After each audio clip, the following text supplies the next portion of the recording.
This is the Spoken Podcast. I am your host, Lance Twidwell, here inside the Spoken Studios with my guys, Trevor Twidwell. What's good? And Eddie Ortiz. Yo. Episode 135 in full swing, full motion. We are so happy to be here with you guys, whether you're live streaming, podcasting, or YouTubing. Thank you so much for allowing us to play a part in your day. We got a lot of Chiefs coverage to get to, guys, whether it's the game from last week or this week. We got a big divisional game coming up. We also have our guy from Kingdom Says podcast, Mr. Kyle Henning, coming onto our show. Henning is winning, as I like to say. He's going to be on our show in the next few minutes. Cannot wait to get his thoughts and the takeaways from the Ravens game and from the Chargers game that's coming up this week. Also, you guys definitely give them a follow on Twitter and Facebook as well. They put out really good content. Him, Garrett, and all those guys, Arrowhead Tom, they do some really good stuff. I was actually a guest on their show this last week, and we had an absolute blast despite what we had to talk about, which was not a lot of positive things from the week ago. And so this is kind of a unique show for us here at the Spoken Podcast because it's not very often that we get to relish on a Chiefs loss, if you will. Those don't really come around very often these days, and we're going to have to break some of that down. But first and foremost, once again, we want to thank you all of our listeners and viewers that have been watching this show as long as you have. And if this is your first show, welcome aboard, guys. This is what we like to do here each and every Saturday. So let's get to some things, some brass tacks. Like I said, it wasn't exactly a fun week of football for us Chiefs fans out here in Kansas City over these last 6-7 days because, like I said, this is a rather frustrating loss. And it's never fun to lose regardless of how the final result or the score ends up becoming, but this was a frustrating loss in my eyes because of the fact that I felt that the Chiefs had not only the significant matchup advantage, I think we all talked about this in the show last week. I think that there was a lot of positives in the Chiefs' favor, whereas the Ravens had 15 guys on IR. The Chiefs had almost a completely healthy team outside of Willie Gay. Tyrann Mathieu was back, Frank Clark was back, and we're looking at this team ready to go into Baltimore and pounce on this team. And we saw the Chiefs offense, and we're going to obviously break down Chiefs offense and defensive takeaways in this game, but we saw the Chiefs offense go out there and play like we expected them to play. They played very efficient. They moved the ball down the field methodically. It looked almost easy at some times. Outside of one bad Patrick Mahomes pass, Patrick Mahomes was pretty much perfect the entire game. And we're going to talk about the offense, but I actually want to start on the defense this week. I know we usually like to start with the exciting stuff first, but I actually want to get to the nasty, ugly part of this game, which was the Chiefs' defense. Look, we knew coming into this season that the Chiefs were going to have a tough task first and foremost, right out of the gate, right out of the chute this season, knowing they're going against two of the most prolific and, quite frankly, the most unique running offenses in the NFL with the Browns week one. The Browns are unique in the fact that they have an offense that is built on such a strong and elite offensive line, along with the fact that unlike most teams, they have not one but two of the 10, in my opinion, 10 best running backs in football when they get their opportunities. Nick Chubb is without question an elite running back. When Kareem Hunt has been given opportunities, he always shines. We know this better than almost anybody, that in Kansas City, he was putting up insane numbers here in Kansas City, and the only reason he's not starting is because he's behind an elite running back like Nick Chubb. So they have a unique style of running games, they have a stable of running backs, and they have a very capable quarterback in Baker Mayfield that keeps the defenses honest. And then you look at this week against the Ravens. We know, and I told you guys from the very beginning, we talked about this on the show, that I thought that the Ravens are going to come in this game and put up points because Lamar Jackson, when his back is up against the wall, he relies on his athleticism, and more times than not in regular season games, that's going to pan out well for the Ravens, and we saw just that. So I'm not going to sit here and damn the Chiefs defense for having to go against those types of rushing offenses, because regardless of how great your defense is, you're never going to look great against great running offenses. But you can't look terrible. And that's where I'm gonna criticize the Chiefs defense a little bit, because of the fact that we didn't see a Chiefs defense look even halfway decent against these two offenses. They got absolutely bullied in these two games, giving up over 404 total rushing yards and 65 total points. I don't know about anybody else that is sitting here at this table or that's listening to my voice or watching my beautiful face right now. I don't know if anybody could agree with me on this, but I think that's about as terrible as it can get. And that's why, and I've never been somebody that wants to compare the Chiefs to the past, especially when it comes to 2018 and how ugly that defense was under Bob Sutton. But after these 2 weeks, I can't help but sit here and be inclined to open up that door a little bit, at least open up a window to that possibility, because we have not seen a Chiefs defense that has even been able to push back. This is the problem I brought up and I presented in the Kingdom Says podcast this last week, It's the fact that you can't look terrible against these defenses when you're supposed to be a Super Bowl contender, the face of the AFC, the face of the NFL. You can't be that bad. You can struggle because everybody struggles against great running attacks, but you can't look awful and the worst in the NFL, and that's what the Chiefs have been to this point. And I decided to call out Steve Spagnuolo. I'll tell you guys for the record, when I first heard the Chiefs were signing him back in 2019, in the 2019 offseason, I was very nervous about this because although Spagnuolo's had a lot of highs in his career, he's had equal lows. He's had really bad seasons as a defensive coordinator, and he was an awful head coach as well. So I was willing to give it a shot because I trust Andy Reid and I trust the Chiefs brass for the most part, but I had my own questions. Well, this is year 3, and Steve Spagnuolo now has his defense. This is the year 3. This is when coaches have their guys. They've had 3 off seasons to build it and put it together. And this is the best that we can get out of Steve Spagnuolo's defenses. So I tweeted it out there, and by the way, you can follow me at Twitter at LanceTheSpoke, and I said, quote, "I have no idea what Spags is doing this season, and I can't help but wonder if Spags does either. You get bullied for 3.5 quarters and allow 29 points at your home opener, then get your best, most valuable defender, Tyrann Mathieu, and Frank Clark's corpse back in week 2 versus a depleted Ravens roster and get bullied for all 4 quarters this time, allowing 36 points?" And that got some attention. It got attention from the guy that I admire and I respect and I marvel over half the time, and the guy that I just said is the most valuable player on the Chiefs defense, Tyrann Mathieu. He tweeted me back and said, quote, "Don't do that to that man. He can't take the field and his shit work. Hold me accountable. I can handle it. That's a good man and a damn good coach." See, most people would look at that and say, why is Tyrann Mathieu coming at me like that? Because in all honesty, and I don't care what anybody says, what I said was true. Spags looks lost right now as a defensive coordinator. He does not look like he knows what he's doing with this defense. Because again, it's one thing to give up points and rushing yards to a great rushing attack. It's another to get bullied all game long for back-to-back weeks. But what I want to say about this when Tyrann Mathieu came at me about this, and I didn't take it as him coming at me. I think he was just defending his team and defending his coach. I'm going to tell you guys, I actually love that about Tyrann Mathieu. I think that's a very honorable trait from him because he knows, despite his contract situation, whether he's going to get re-signed by the Chiefs, he takes leadership and responsibility of this defense, and even when he didn't play in week 1, he's putting this on himself. So I respect that and I admire that about Tyrann Mathieu, and I think he did a great job coming at me about that and defending his coach and coming to honor his players and his teammates and putting that on himself. But Tyrann Mathieu's wrong. This isn't on Tyrann Mathieu. This isn't his fault because maybe I missed it or I blinked when it happened. But isn't Tyrann Mathieu the one that forced 2 turnovers in this game? Now, granted, Lamar Jackson had 2 horrific throws, but if we're going to take any highlights and any positives out of that game, wouldn't it have been Tyrann Mathieu on the defensive side? So I'm not going to sit here and criticize Tyrann Mathieu. That's why I brought up to the point that Steve Spagnuolo got him back. Did not have him in week 1. Did not have Frank Clark in week 1. Whether Frank Clark is a good football player anymore or not, the fact is you're better with Frank Clark's body out there than not, at least theoretically. And he got bullied even worse against a team that was broke down. Now, I did expect the Ravens to score 27 points in this game. I didn't expect them to score 36. So this is a real problem. And the Chiefs have an opportunity to change the trajectory this week against a Chargers team that have their own problems. We're going to talk about that in a little bit when it comes to the Chargers and Chiefs matchup. But it's unacceptable, it's inexcusable what the Chiefs defense has done to this point, and this falls at the feet of Steve Spagnuolo. I don't care what Tyrann Mathieu has to say. I mean, I do, but I don't in the same breath because of the fact that I know why he's doing it, but there's still truth to everything I said and several people are saying out there. So, as a defense, what they've done so far, to me, is equivalent to what they did in 2018. Do I believe in this defense this season more than I did in the 2018 season? Yes, because I don't have Orlando Scandrick out there.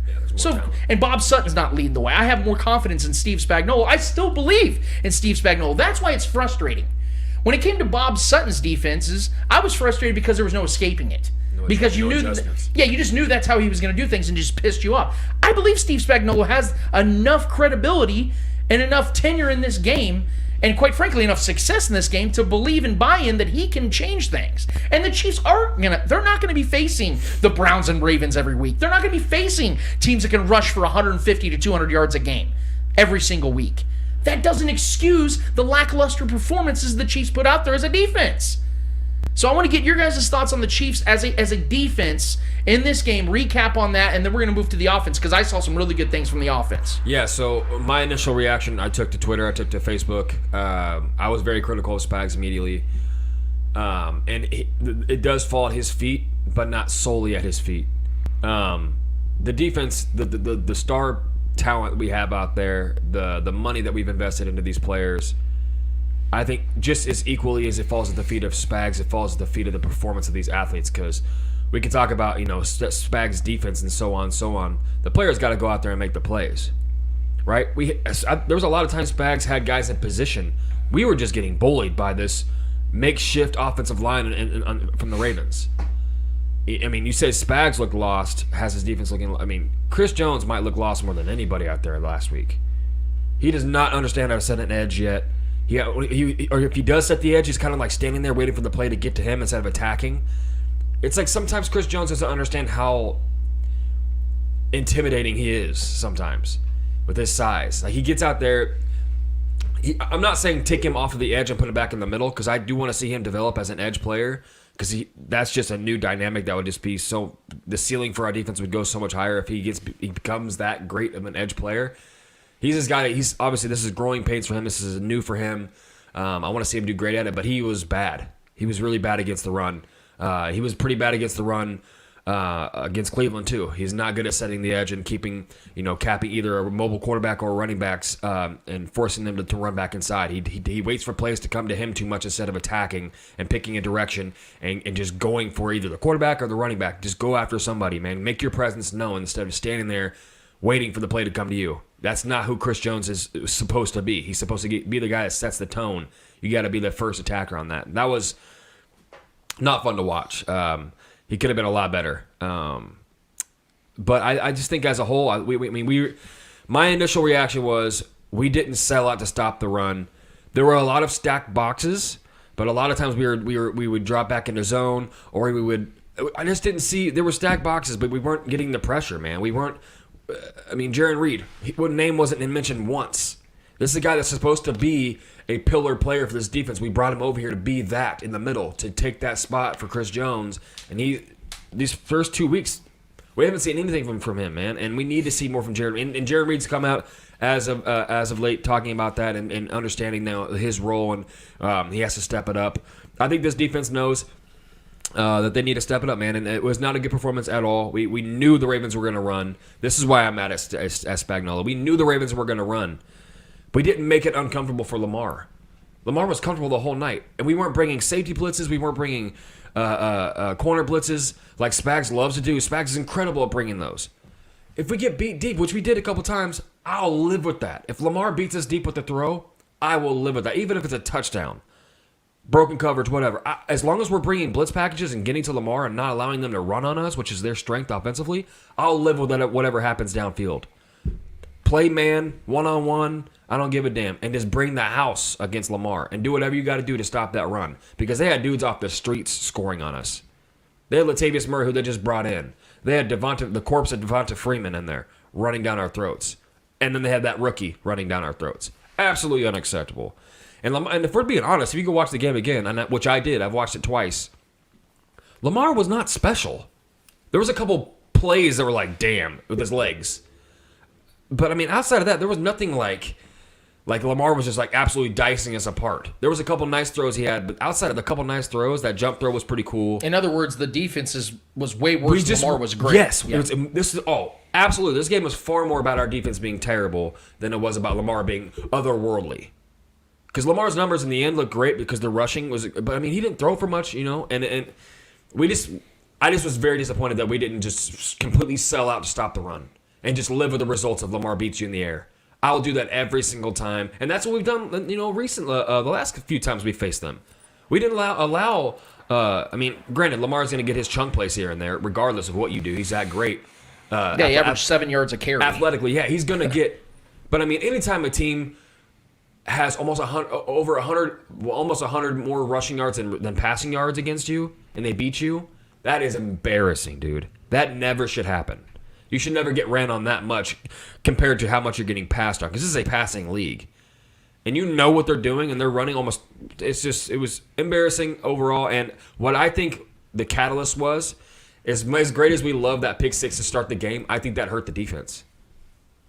You want to know why? You think it put it at ease? I think what happened was we were so hyped. Tyron got that touchdown, and anytime if I were to tell you before the game started, Tyrann Mathieu started the game with a pick six, and then Lamar throws Lamar. So we start the game off with the pick six. Lamar throws another pick, and the first scoring touchdown was a fumble into the air, and the Ravens somehow caught the ball and got into the end zone. It wasn't like some impressive drive. It was an impressive drive, but like the way they scored. Remember the first score for them? Yep. The ball got popped up in the air, and Duvernay caught it, and it was a freak thing. Somehow always happens to us, these weird things. But if I were to tell you that's how the game started, pick six, Tyrann Mathieu, the Chiefs win, bro. Yeah, when I saw that play, because I wasn't expecting it that quick. I was expecting Lamar to have a couple turnovers in this game, whether fumble or interception. But when I saw that, I'm going to be honest with you guys, I was looking at, okay, the Chiefs are going to blow them out because I know the Chiefs offense is going to play very good tonight, and they ended up playing great. I knew that they were going to play whatever style they wanted to play offensively and dictate how this game was going to go. But seeing that play, I agree. I think there is something to that maybe the Chiefs defense said, they're going to struggle against us, man. We don't even have to bring the house. We should have. I just think the Chiefs. I watched the game again, man. The Chiefs were just not aggressive defensively. There was guys getting just. And that's why I'm putting it on Steve Spagnuolo, because he did not keep his guys in that mindset. That once that takes, because here's one thing, it's equal to blame, man. Because the players got to play, bro. I get it, but I'm saying Eddie and I had talked about this throughout the week. That the reason why it's upsetting for me on Spagnuolo is not just because of the end result, but what do we know Spagnuolo to be? Is a blitzing defensive coordinator. He's always been an aggressive, even back in New York, he had Michael Strahan and Tuck and O.C. Umenyor and those guys. He was still blitzing. And those are Hall of Fame type guys. And when you don't have those types of guys at a plethora like he did back 15 years ago, you got to send it even more. And we saw maybe a couple stunts. And what do you know? The few Lamar Jackson hits the Chiefs got in the backfield was when they were running stunts and they were up front pressure. They weren't doing that enough. So, I want to get Eddie's thoughts on this too, because that was something I know Eddie was frustrated about, and I wanted to get his thoughts on that. Eddie, what did you take away from the defensive side of things as far as the aggressiveness, lack of aggressiveness, the end result? What did you take away? The missed tackles. That was fucking Dan Sorensen, man. Dude, that was the biggest issue we had. There was times we got to the running back. There was times we could have taken him down for a loss of yards. Yeah. But it's just those missed tackles. I don't know what it is. I don't know if the Chiefs go in there and say, "Hey, today we're not going to tackle guys, so just be prepared to push them to the ground." Yeah, the Chiefs were playing two-hand touch. Yeah, look out. Come on now. We can't be doing that shit. And then we got Daniel Sorensen leading the league in missed tackles. Like, what kind of shit is that? Meanwhile, Juan Thornhill sitting on the sidelines. Exactly. Only 11 snaps against the Ravens. I'm baffled by that. But yeah, the missed tackles is what pisses me off every single time. Yep. And I texted you guys like this shit's 2018 all over again. When offenses were just able to run against us like it wasn't shit. Like we put players out there, but it feels like they're just playing by themselves. The opposing offense playing by themselves. Yes, Tyrann Mathieu's 2 interceptions were amazing, were great, but that's the only 2 things you can take away from the defense that against the Ravens. There is nothing else you can take away from that defense. It just baffles me we have the talent to be a great defense. The talent is there. The names are there. It's just them being able to perform to their level that they should be performing, and they're just not. I don't know what, we all expected the Ravens to run because obviously it's Lamar Jackson. That should have been your priority is just stop the run. Yeah, they're going to beat you in the air a couple times. That's fine. Let them get their points through the air. They're not going to get many because they rely so much on their run game that if you stop their run game, it's going to be impossible for them to play catch up, just kind of like last season. Last season, the Ravens tried to play catch-up, and they couldn't. The defense was able to put a stop to that, and, the defense was able to perform last season. This year, it's like the defense went in there, it's like, all right, we're not going to pressure Lamar. We're just going to let him do what he does, and then we'll just beat him with our offense. Like, what kind of fucking mentality is that? Like, we can't have that. A mentality that gets you a loss in the AFC Championship. Exactly. We can't have. Yes, it's only week 2, which I'm not too concerned because I'm with you. Like, I believe in Spags, and I do think that this defense can turn it over as the season progresses. But if we go into week 5, week 6, like this, and the defense keeps performing the same, my Super Bowl prediction could change by week 7 because I am not going to trust this defense to be able to help Patrick Mahomes and carry us to the Super Bowl. There's just no way. Once the playoffs start, it's a totally different tournament. Yeah. And if we can't rely on our defense to perform on a weekly basis, how are we going to be able to rely on them when it matters the most? Because to your point, you can look at it on the exact same. You can look at it from the exact same lens when it comes to the offensive line of last year. That you can't rely on that offensive line, and look what happened in the Super Bowl. Yeah, you may be able to will yourself to that game, but look at the significant mismatch that was. It can be said in the same regard when it comes to the defense, because that's what held the only 2 losses Patrick Mahomes has in the playoffs are when he had 2 things that he could not overcome on his own roster. It wasn't the opposition was just too strong. It was that he couldn't overcome what is you can't overcome to begin with. No quarterback can. That's why I feel like the early success of that play with that pick 6 from Tyron, I feel like that most teams, you would want them to pin their ears back even more and be like, all right, let's just get after the quarterback. Our defense already scored a touchdown. We set up Pat for a great start. But no, I feel like we rested on the talent of Patrick Mahomes, which Pat played good. Pat played great most of the game outside of that pick, but we'll get there. But, I mean, I just think sometimes we rest on the greatness of Patrick Mahomes, especially when the defense scores their own touchdown. I just feel like the defense kind of rested on their laurels a little bit and just kind of like coasted, and then they got punched in the mouth without that running game, and we just weren't prepared. Like, granted, Spags, you got to be that leader, you got to be that voice for your defense, but also for me, I feel like the captains of our defense, the Tyrann Mathieu, the Chris Jones, should have been those rah-rah guys to get in their dude's ass, and I didn't see enough guys getting on each other to wake the hell up and stop the run. The boxes were stacked, man, but we just weren't getting there. Jaron Reed's got to be better in the middle. We were getting gashed up the middle. What's with Spagnuolo not doing blitz? Like corner blitzes and safety blitzes were That's his, and especially against Lamar Jackson. Put that pressure on him. If there's ever going to be a guy you blitz, it's a guy that's going to try to run the ball because you're clogging the lanes. So I don't know. And then Chris Jones on the edge. It's far, growing pains. I will say this. So far, I am not a fan of it. Yeah. So I know he it's hasn't only been very good. It's only 2 weeks, but I am definitely right now as it is week 2.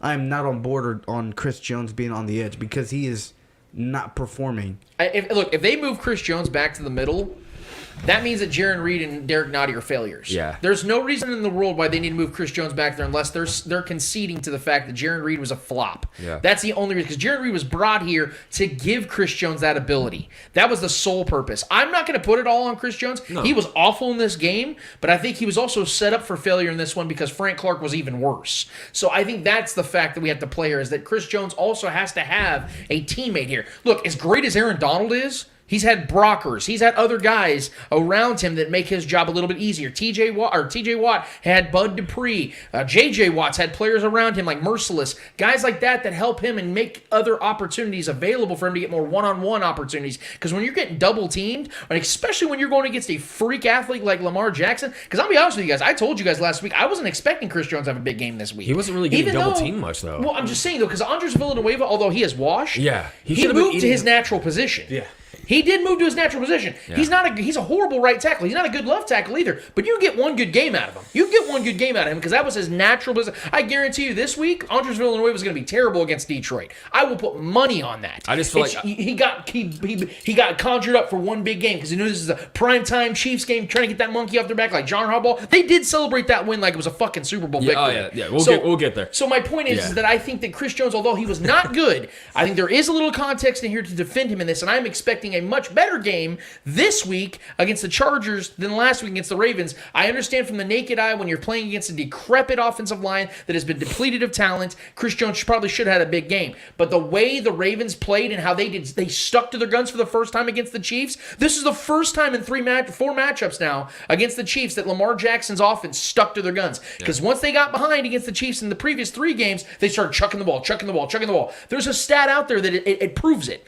In Lamar Jackson's career, he averages 18 pass attempts per game against every team not named the Chiefs. Against the Chiefs, he averages 35 pass attempts, which means he's doubling up his pass attempts against the Chiefs, which means the Ravens started to panic. Every single time they start losing to the Chiefs, they stuck to their guns, and you got to give them credit for that because they took it to this Chiefs defense against on fourth down. As much as I wanted the Chiefs to win this game, and as a Chiefs fan, I would have been pissed at the Ravens if they wouldn't have went for it on those fourth downs because they knew in themselves, and I knew it, there was no chance we were stopping them in those plays. And plus, I mean, the context is huge here, too. The Ravens coming off that embarrassing loss to the Raiders that they should have won.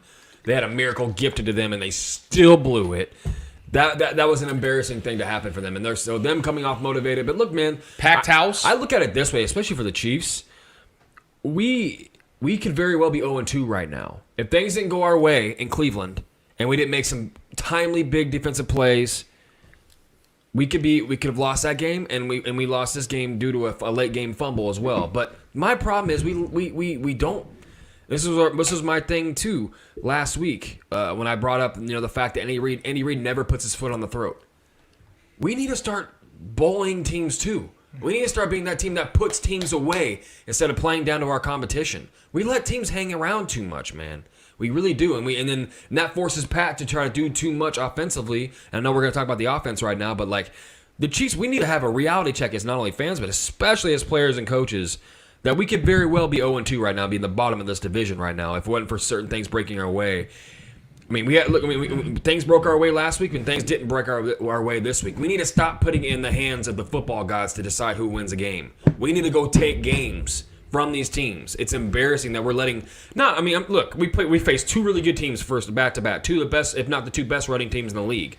So I get it. Those teams are going to hang around. Those two rosters are talented all the way from top to bottom, outside the Ravens being banged up. But we had no reason to lose this game this week. Yeah, no reason. The last 8 victories the Chiefs have had in the regular season, they've won by an average of 6 points. Yeah, that's not enough. With Patrick Mahomes at the helm and Andy Reid calling, you just can't. That's not enough. Andy Reid plays too conservative, man. Yeah, and that's actually where I want to transition over to the offensive side because we can look at the obviousness here, and it's so funny. I was watching Good Morning Football, the weekend edition. I love that crew. I think it's a great show. Yeah. But as Mike Pelissero said something Mike Garafolo. I apologize. Yeah. Mike Garafolo said something that was kind of funny.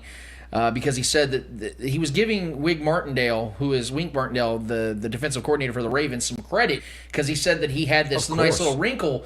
But I thought it was funny because he said that the wrinkle slowed Patrick Mahomes down. I said, well, Patrick completed almost 78% of his passes, had 343 yards, 3 touchdowns, 1 pick with a 132 quarterback rating. If that's slowing down Patrick Mahomes, you're not slowing down Patrick Mahomes. Yeah. I'm not trying to defend Patrick, but look, if that's what we're looking at now, then the league's fucked because that was an insanely great game by Patrick. I thought Travis Kelce was insanely great. Fastest to ever reach 8,000 yards by, I think, 22 games for a tight end. Might have had the best play of his career. Yeah, that 64-yard touchdown was it was 46. My 46-yard touchdown, I had the numbers mixed around. The 46-yard touchdown was just unfathomable. There were 3 defenders in front of him when he caught that ball with no blocking. Trey Smith got out of the way. Clyde was in front of him, and he just never looked back. They did a statistical breakdown of that. He had 3% chance of scoring on that play. 3%, right. And he fucking scored. Byron Pringle obviously stepped up. I want to give him credit because I know a lot of fans out there, a lot of Chiefs fans love the idea of Byron Pringle getting more opportunities. I'm going to give Byron Pringle some flowers here today because he did have an awesome game, big touchdown. Always big plays.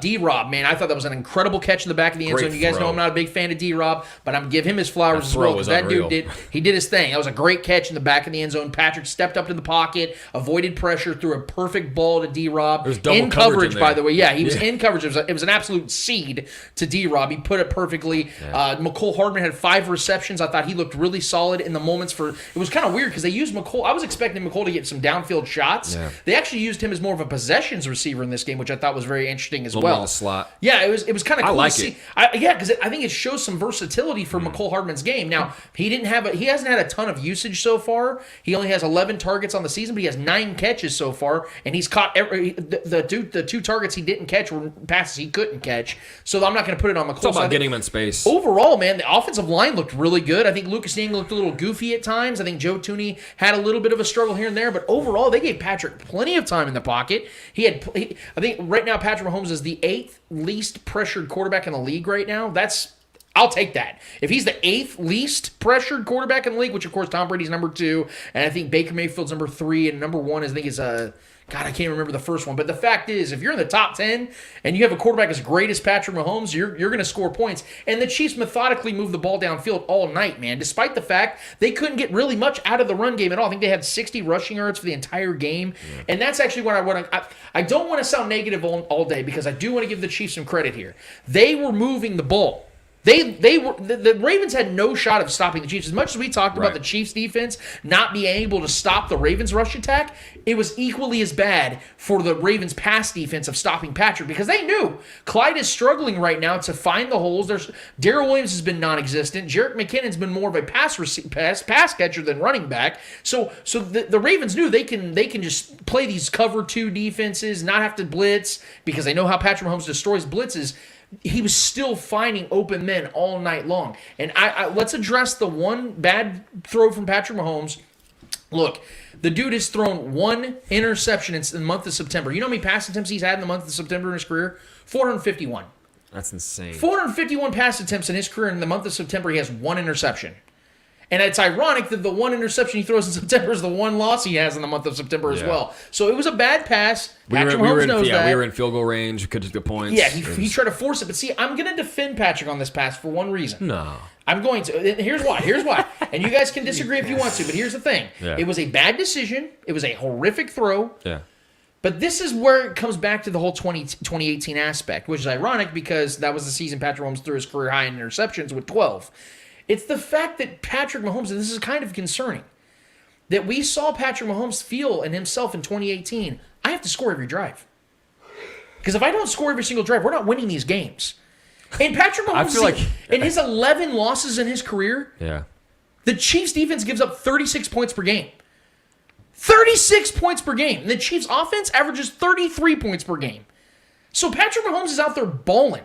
So in that moment, I felt like Patrick's like, I have to score a touchdown on this drive. And that's why he tried to force the envelope. Not saying it was okay. Yeah. I'm saying that was the mentality in that moment that Patrick felt the need to get in the end zone again. Yeah. That's why I was upset about that. I agree with you, but I think Pat's like that no matter what game situation, no matter what. I think Pat's out there in Madden mode all day. I think that's how Pat plays. He's like Andy Reid said, he's a competitive guy. He's a competitive prick. Like, this is who Pat is. I think Pat wants to score and do everything he can to make a highlight play, to make a scoring drive every single time. And that's what we love about Pat. You know, you live and die by that. But I mean, at the same time, we do a lot more living with that kind of play than we do dying. And that's what I'm trying to bring up, is the fact that if you also look at the numbers in his entire career, the Chiefs have lost 1 single game when they've kept their opponents under 20 points. And Shaggy said that we were not in field goal range with the interception. Oh, well, they were driving. They were driving. Yeah, we were like within, I think, 10 yards of being. Yeah, because Shaggy says we were at the 50. Okay, so they would have been in field goal range if they would have kept driving the way that they were. He tried to extend the play by throwing to the wrong guy. He could have hit McColl in the flat, and McColl could have got 10, 15 yards probably in that play if he just dumped it down. That's one thing that, and we'll get to that. Yeah. He doesn't drop the ball down in the flat enough. And that's why I wanted to segue. I'm glad Shaggy brought that up, because the most controversial play of the entire night, and I say controversial because I think there is legitimate controversy to it, and I'm going to break it down in just a second, is the fact that the Chiefs and the final drive, I think we all kind of knew that the Chiefs were going to give up that touchdown and trail with a minute and change left, if I'm not mistaken. I think there was maybe 2 minutes left in the game when they had that final drive on offense. Everyone talks about how the Clyde Edwards-Helaire play to run the ball on 2nd and 3 was the right decision. I'm here to tell you right now, I think it was the wrong decision. And here's why. Pretty much everything I just said leading into that final drive where Patrick Mahomes was getting everything he wanted all night long in the air. The fact that the Chiefs had the Ravens on the ropes with no timeouts left. They were literally making them use all their timeouts. The first 3 plays of that drive, Patrick Mahomes was 3 for 3 for 43 yards. The Ravens were fucked. They were worn out. They could not stop Patrick to save their life. And it's 2nd and 3. You're pretty much in field goal range at that point. But at that point, you run the ball if you're leading. If your quarterback's Alex Smith, yes, that's the right decision to make, because you need to be more conservative with the ball, because your quarterback's not going to be able to get you that scoring drive more times than not. He's not going to get you in the end zone, so play conservative, get your field goal kicker within range, 35, 40 yards within range, take a final timeout with 5 seconds left and kick the field goal and hope you get the victory by 2. They have Patrick Mahomes, and Patrick Mahomes was on fire in this game.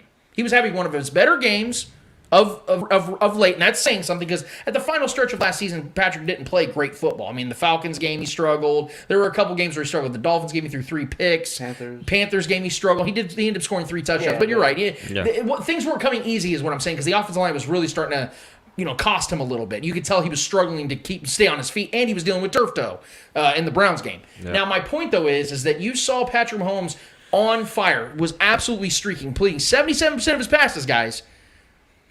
In that game, Clyde Edwards-Helaire was getting nothing on the ground. He was struggling. So there was no confidence to me on the run game anyway. And let's say Clyde doesn't fumble that ball. He got stopped at the line of scrimmage, which means it would have been 3rd and 3, 3rd and 4-ish. Which means that what? Patrick was going to have to throw the ball anyway to keep the drive alive and get you closer to field goal range, because at that point, it had been a 50-plus yard field goal for Harrison Butker, a guy who hadn't kicked a field goal all night. He kicked PATs, but he wasn't kicking field goals. They scored 4 touchdowns. That was their offense. He probably would have nailed it. Yeah. My point, though, is you don't want to put him in that position when you don't need to. Oh, I agree. The Chiefs would have scored a touchdown on that drive if they had kept throwing the ball, is what I'm saying. I'm not playing revisionist history. I'm playing factual history, because we saw Patrick all night long scoring touchdown drives. They were not kicking field goals. Even one thing, if the Chiefs were 3 for 3 or 4 for 4 on field goals all night, they weren't really getting into the end zone. I can see why they did that. You paid Patrick Mahomes $500 million. You traded up 17 spots to do what? Get a guy that's going to win you games. Go let Patrick Mahomes go win you games. I don't want the game to be decided by Clyde Edwards-Helaire. As much as I believe in him, if Patrick Mahomes is healthy and on that field, I want him to decide how these games go. I want him to decide whether we win this game or we lose this game. If Patrick Mahomes fumbles, if he throws a pick, I can live with that, because he's the guy that is going to dictate whether the Chiefs win Super Bowls or not. So let him dictate road victories like this. I did not agree with the decision one bit. The fumble had nothing to do with it. It was the decision in itself. Let Patrick Mahomes, who was cooking, continue to cook. I did not like the decision at all, and I think the fumble had nothing to do with the decision being a bad decision. That's just the end result, and I don't agree with it whatsoever. To me, you took the ball out of the hands of the guy that kept you in the game the whole damn time. Yeah, I agree with you, and I see what you're saying, but there's also... It's kind of a double-edged sword here. It's not as cut and dry as you're making it seem, because I think the traditional play is what we did do. I think amongst the league, anytime you're driving and you want to milk the clock, 32 out of 32 teams, 99.9% of the time are running that ball there. And I get it. We did pay Pat is the highest paid quarterback in the league, and he's paid to be that guy. But we also drafted a running back in the first round to be that guy, and he fumbled the first time in his football career. It was just a freak thing. Hindsight is everything. I get it. The game's over. We know the end result. He fumbled the ball in the worst possible moment. But at the same time, I understand the play call. I wouldn't have ran it there. I'm with you on that. But I'm not mad that they did. You see what I'm saying? Like, if I'm playing Madden, I'm moving around with Pat and I'm making a play down the field. I'm going for a touchdown instead of going up by 2 and still giving the ball back to Lamar with time, and our defense has not been able to stop them at all. So I get that. I wouldn't want to put the ball back in Lamar's hands either, because he could have easily gone down there and got another field goal and put the game away too. But the Chiefs run in the air. They run through the air. I get that, but I'm saying is that's not a bad call to run the ball there. We drafted a first-round running back to be the guy. What was Clyde's greatest strength coming out of college? Passing. Catching the ball. Yeah, of course. Of course, but I mean... He has 3 targets on the season. We'll get there. You already know that's my biggest grief with this entire offense. But I'm not mad that we ran the ball there. If he ran the ball there and we milked the clock down and we get the field goal and we stopped him after they get the ball back, we're not even having this conversation. But the fact that he fumbled is the only reason we're having this conversation. That scenario, though, tells me that you don't trust that Patrick Mahomes can get the job done if you're relying on your running back and your field goal kicker to win the game when you don't have to. The Chiefs weren't in that moment. I don't think it's that simple, dude. I don't think it's that simple. Because you took the game out of his hands. So you don't think Andy Reid trusts Patrick Mahomes? I didn't say that. I'm saying in this moment, you have to. It has to be consistent. You have to trust him. No, it doesn't. Because when you're consistent, then you become predictable, Lance. No. You can't. Yeah, it is. Okay, were the Chiefs not predictable on their offensive tackle that night? What do you mean? Were they not predictable? Did we not know that the Chiefs were going to throw the ball all night? We spread the ball out everywhere. What do you mean? That's not predictable. They threw the ball 31 times in this game. We had 5 different people catch the ball. I'm just saying, though, that we knew that the Chiefs... Every single week, you know what the Chiefs are going to do, especially with Clyde struggling the way he has so far. You can't really stop. You're going to throw the ball. Yeah. Dude, look, I want to make sure that what you're hearing what I'm saying. I agree with you. I would rather throw the ball. That's my personal decision. But I can't be mad that we ran the ball when we're trying to milk the clock and take the game away. I don't like the conservative side of it. I think especially against the Ravens, we need to go out there and get a touchdown. That's me, but I'm not mad at Andy Reid for running the ball. There's like just a little bit over a minute left, if I'm not mistaken. Yeah. When the fumble happened. They would have had about a minute left. 30. Yeah. So if let's say Clyde would have got down on third and 3, right? It's line of scrimmage. Patrick Mahomes throws first down. You're taking that clock all the way down to. Because I think they only had one timeout left. We were going for the field goal no matter what. Yeah. But see, that's my point. We were not going for a touchdown at that point. Yeah, we're going for the win and trying to because Andy did not trust that defense at that point because he knew if he Neither did I. Because if he knew all right, we'll score a touchdown here, we're gonna give them a minute 30. I'm not trusting my defense to stop him with a minute 30 because the way they've been playing this whole game. Right. Yes. Therefore, we're gonna try and milk the clock as much as we can. It's not Andy Reid's fault that Clyde Edwards-Helaire fumbled the ball. I didn't say that. I agree. I agree with what you're saying. What you're saying is 100% right, Eddie. What I'm saying, though, guys, is you got to look at the play even if he didn't fumble. He still got stopped at the line of scrimmage, which means Patrick would have had to throw the ball anyway. This is kind of let him throw. This is kind of like you defending Patrick Mahomes on that interception, that horrible interception. That's if he throws an incompletion, what happens? The clock stops. Okay, and he could have very well thrown an interception or an incompletion. The point remains, though, guys, is that I feel more confident that Patrick's not going to throw an incompletion than Clyde getting stopped or turning the ball over in that moment. I agree with that, but we also drafted a running back in the first round, man. To do this. To be that guy. And was he doing it? No, but that's what I'm saying. But I mean, that's situational football. Okay, but I'm saying, like I said, every single team, 99.9% of the time, is going to run the ball. Right, but you guys know we're on their side of the field. 99% of the teams don't have Patrick Mahomes. That's what I'm trying to tell you guys, is that there is exceptions to that rule, and he is that exception. I'm telling you guys just my viewpoint, what I would have preferred the Chiefs to do. And this is all clearly hindsight. Mm-hmm. My point, though, is I would love to see, because we just got to talk about not stepping on the throats of teams, right? Yeah. How do you step on the throat of a team? You go and score the fucking touchdown. That's what I'm telling you. You don't sit here and try to drain the clock. That's my perspective, and take a too. You're right, methodically, that is right. Fundamentals, you say your defense sucks all night. But you're going to tell me right now, guys, you don't think that Patrick Mahomes could have drained that clock with throwing those check down screen passes? My opinion is your opinion. I mirror your opinion, yes. But what I'm saying is, at the same time, it's not as cut and dry as saying there's a right and there's a wrong here. A freak play happened. We lost the game because of a fumble. We should have won the game. Clyde shouldn't have fumbled. That's his first fumble in his entire football career. It's a freak thing. I expect him to bounce back, especially this week. But I'm not going to be upset. My personality, like I said, if I'm playing Madden or something, I'm going for the touchdown. I got Patrick fucking Mahomes. I'm not playing any games. I'm putting these Ravens out. I want to embarrass him. Lamar just got done doing a fucking flip into his end zone. They just celebrated like it was a Super Bowl. I'm going to take this game away from them via touchdown, not settling for a field goal and giving the ball back to Lamar and trusting our defense. Well, think about that. I'm with you on that, but I'm not mad that they ran it either. Think about this scenario, okay? Because there's a minute 30 left when Clyde fumbled. Let's say the Chiefs just are throwing the ball, right? And there's 46 seconds left in the game, or 40 seconds left in the game. The Chiefs just scored a touchdown. It's 42-36, right? Okay. 42-36 means the Ravens have to score a touchdown. Let's say Harrison Butker, he usually pins it in the back of the end zone. They're at the 25. They have 0 timeouts with 40 seconds to go. You honestly believe the Ravens are scoring a touchdown on that drive? The way our defense was playing, I can see that. They have 75 yards to go with no timeouts left and 40 seconds to go. And their strength is running the ball. That's why I have a problem with us playing for a field goal, because the Ravens have the best kicker in the league who can hit him from midfield. And if we give him the ball back with a minute left just to get to a little over midfield, he's going to hit that field goal. But you guys notice I was being very conservative with the time clock because I gave them 40 seconds. Patrick Mahomes could have juiced off 60 seconds with no problem. Right. And still scored a touchdown, which means they would have had less than 40 seconds with no timeouts. The Chiefs win that game, is what I'm saying. You kick a field goal, you probably win the game too. But in that scenario, you're asking Harrison Butker, who has not kicked a field goal all night, to kick a 50-plus yard field goal on the road with a raucous crowd with the pressure on him. He'll probably still hit it, but I trust Patrick Mahomes getting a touchdown more than Harrison Butker. This is why we got to be critical from the very beginning of the game to the end, all the way through, including Patrick Mahomes, because we wouldn't be in that. The game would have been a wrap if Pat didn't throw that pick. Yes. That's what led to that scenario even happening, dude. The game would have been over if Pat didn't throw that pick. We got to take responsibility all the way around. Granted, that's his first interception in September. September, yeah. I get it.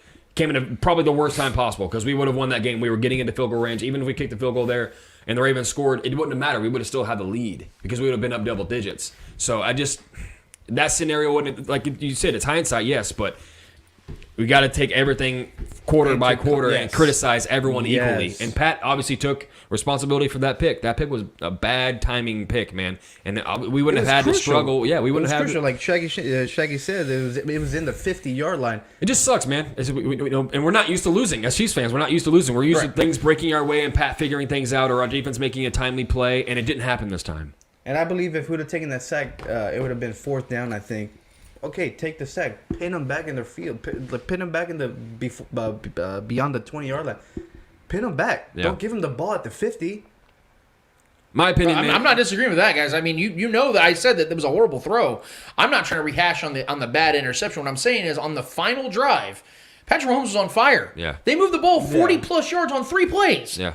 No. You're going to tell me that would have stopped? No, I'm not saying that it was a... But I'm with the with momentum Trevor. was there for the Chiefs, No, though. I get it, but I'm there with Trevor, though. You're trying to not give them time, the Ravens, to come back and score anything. Okay, but you guys don't think the Ravens knew the Chiefs were going to throw the ball early on that drive? You don't think they knew that? Obviously, they knew we were running because they stuffed the run. They were getting 15 yards of play.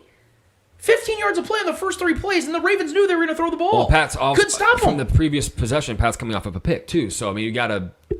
Was it the previous? Oh, it was early. It was like third quarter, I thought. Wasn't that like the third quarter? No, I think that's when they took the lead, right? It was I don't remember that one. I know he threw the pick in the second half. It was either possession or 2 possessions before that possession. Remember, either way, this is we're playing Monday morning quarterback here, man. They scored 7 out of that pick. I believe they scored touchdown. When did they not score 7? That's what I'm saying. Like so it sucks, man. It's just a sucky way to lose. And Clyde is in the dumps right now, and I get it.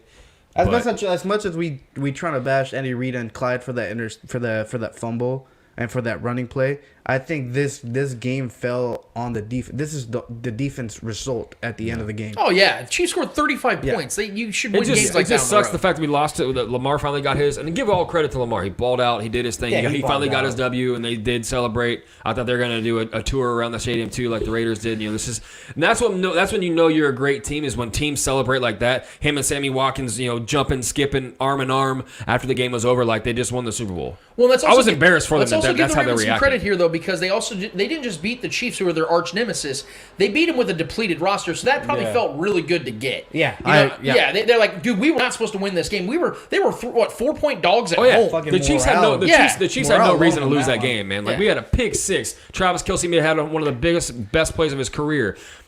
Demarcus Robinson scored. Like all these things happened, and the Chiefs still lost. Pringle's looked great out there. Yep. Yeah, man. He's gonna get more play. We haven't even talked about Pringle, but Pringle he balled out. And I do want to address that whole thing really quick about the whole wide receiver 2 thing, because I'm seeing people out there. Trevor, you and I talked about Josh Gordon yesterday, and I know there's a lot of Chiefs fans out there saying, "Oh, let's bring in Josh Gordon." I just want to say this really quick, and then we're going to move on. We're still waiting to hear from our guy Kyle Henning from the Kingdom Says podcast, but I'm hearing people talk about the Chiefs need a wide receiver 2. I'm here to let you guys know that there is no need. Would it be nice? Yes. The Chiefs, if they would have added Juju Smith-Schuster, that would have been awesome in this offseason. If McCole Hardman was a little bit more developed as a receiver to this point, yes, that'd be awesome. They don't need a wide receiver, too. First of all, we've already broke this down. The Chiefs have 2 all-pro receiving options on their team. How many teams in the NFL have that? Not many. Maybe a handful. Okay, so that's first off. So you're already spoiled with riches as it is, not to even mention your quarterback and your head coach and Andy Reid. Second of all, Patrick Mahomes right now as it currently stands, and again, we're only 2 weeks into the season, so I'm not trying to put the cart in front of the horse, but I think we all expect Patrick Mahomes to have a gigantic season regardless. Yeah. Right now as it currently stands, Patrick Mahomes is set to break records in completion percentage, yardage, and quarterback rating. That's without a wide receiver too, guys. So how important is it really to have a wide receiver 2? And third of all, I don't think that not having a wide receiver 2 has cost the Chiefs at all this season. They're averaging over 32 points a game. 34 points a game right now. They're averaging 34 points a game against a very tough Browns defense and a very respectable Ravens defense. They're averaging 34 points a game. So let's not sit here and get ridiculous. And when it comes to Josh Gordon, look, guys, I'm going to be real with you. I think he's on the all-finesse team. I think Josh Gordon is the Peyton Hillis of wide receivers, where he had this humongous season one time, and then everyone just buys this hype for a decade. Guys, Josh Gordon hasn't been good at football since 2013. He's played 34 games since 2015, and he's done nothing since. Since 2013, he has done nothing. He hasn't even had the same amount of yards since 2014 that he had in the season of 2013. So he's a 30-year-old wide receiver who's had nothing but issues off the field. I'm rooting for him as a man.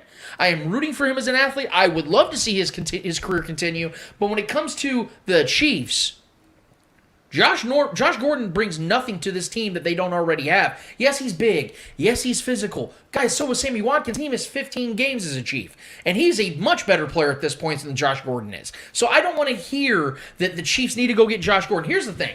If the Chiefs are really thinking about adding a free agent, how about we get a free agent that's actually going to pay dividends? That's actually going to help the team. Because you put Josh Gordon on this roster, I had a guy on Twitter tell me, well, he'll probably make the practice squad. Then what's the point of bringing him on the roster? And bringing Fountain. Yeah, what's the point of bringing Josh Gordon if he's going to be a practice squad player? He's not going to be a wide receiver 2 here. You can drag me if this video comes out 6-7 weeks later and Josh Gordon's on the team scoring 3 touchdowns a game. But that's not going to happen. Let's live in reality here, guys. It is not 2013. It's 2021. It is not 2013 of Josh Gordon of the old where he had 1,400 yards and 13 touchdowns. Those days are gone. You want to go get a wide receiver? How about this guy for a change? I heard some things out of New York this week about the New York Jets wide receiver they just drafted in the second round a year ago, Denzel Mims. How about him? 23-year-old wide receiver who right now the Jets and him are not seeing eye to eye. He's on the block. He was inactive last week. They're saying it's an injury. They're saying he may not play this week because Jamison Crowder's in his way. Jamison Crowder, who's like a 31, 32-year-old wide receiver who's been very average. Good slot receiver. The point is, though, you drafted Denzel Mims in the second round and it hasn't worked this point. If the Chiefs really want to go out there and get another wide receiver, go to get a young guy like that who's motivated and super talented like Denzel Mims. Go trade for him. That's my suggestion. If you really are, if wide receiver is still this serene obsession with Chiefs fans and the Chiefs as a whole, go and get a guy that's actually going to make a difference. I don't know. What do you guys think about that? Real quick? I like the value of a Josh Gordon. I think it, like I told you over text in the group chat. Like I see him as all upside, no downside. He's for free pretty much out there, just hanging out there, and he had one of the best single season statistically had one of the best single season you can have as a receiver in NFL history in 2013. It was incredible. I like who he is. He hasn't been on the field, you're right, but it hasn't been due to injuries. It's been due to issues with the Jets suck. Yeah, well, that also doesn't help things. Well, I'm saying, like, everywhere he's been, like, even when Seattle signed him, I think it was last year, or the year before last year, Seattle brought him in. I like that move for them, too. He's got a lot of upside, and we haven't really been able to see him be on the field. Either way, like, whoever grabs him, it's not like he's going to be some game-changer guy. I just like having depth at the wide receiver position and having a guy that has that much upside in Josh Gordon who could be something.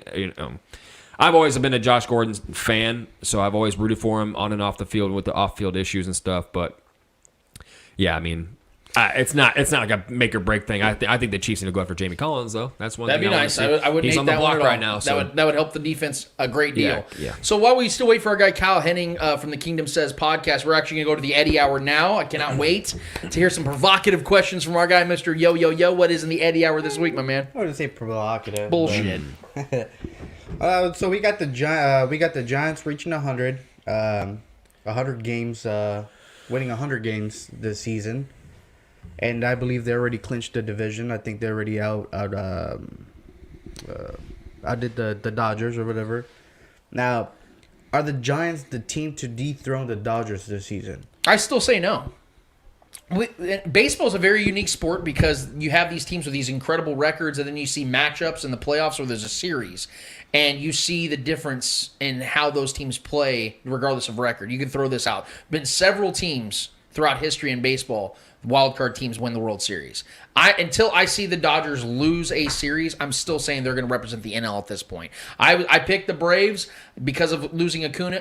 I just don't think they're going to have enough firepower to beat a Dodgers team or even a Giants team. But if, in fact, it does end up becoming Dodgers and Giants, let's say, in the NLCS, I'm picking the Dodgers because I just believe in their talent more. And they've already done this. There's a certain level of confidence there. And I don't think that the Giants possess some sort of power over the Dodgers. I think in a series, I'd pick the Dodgers. Yeah, I'm not.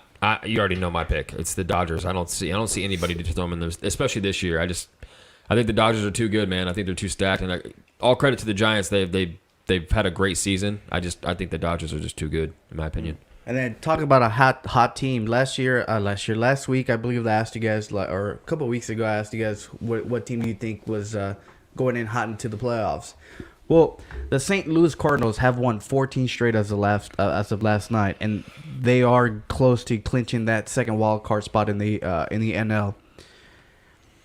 Is this a team to watch out for coming into the playoffs if they make the playoffs? I think they're 5 games ahead from the team that's after them.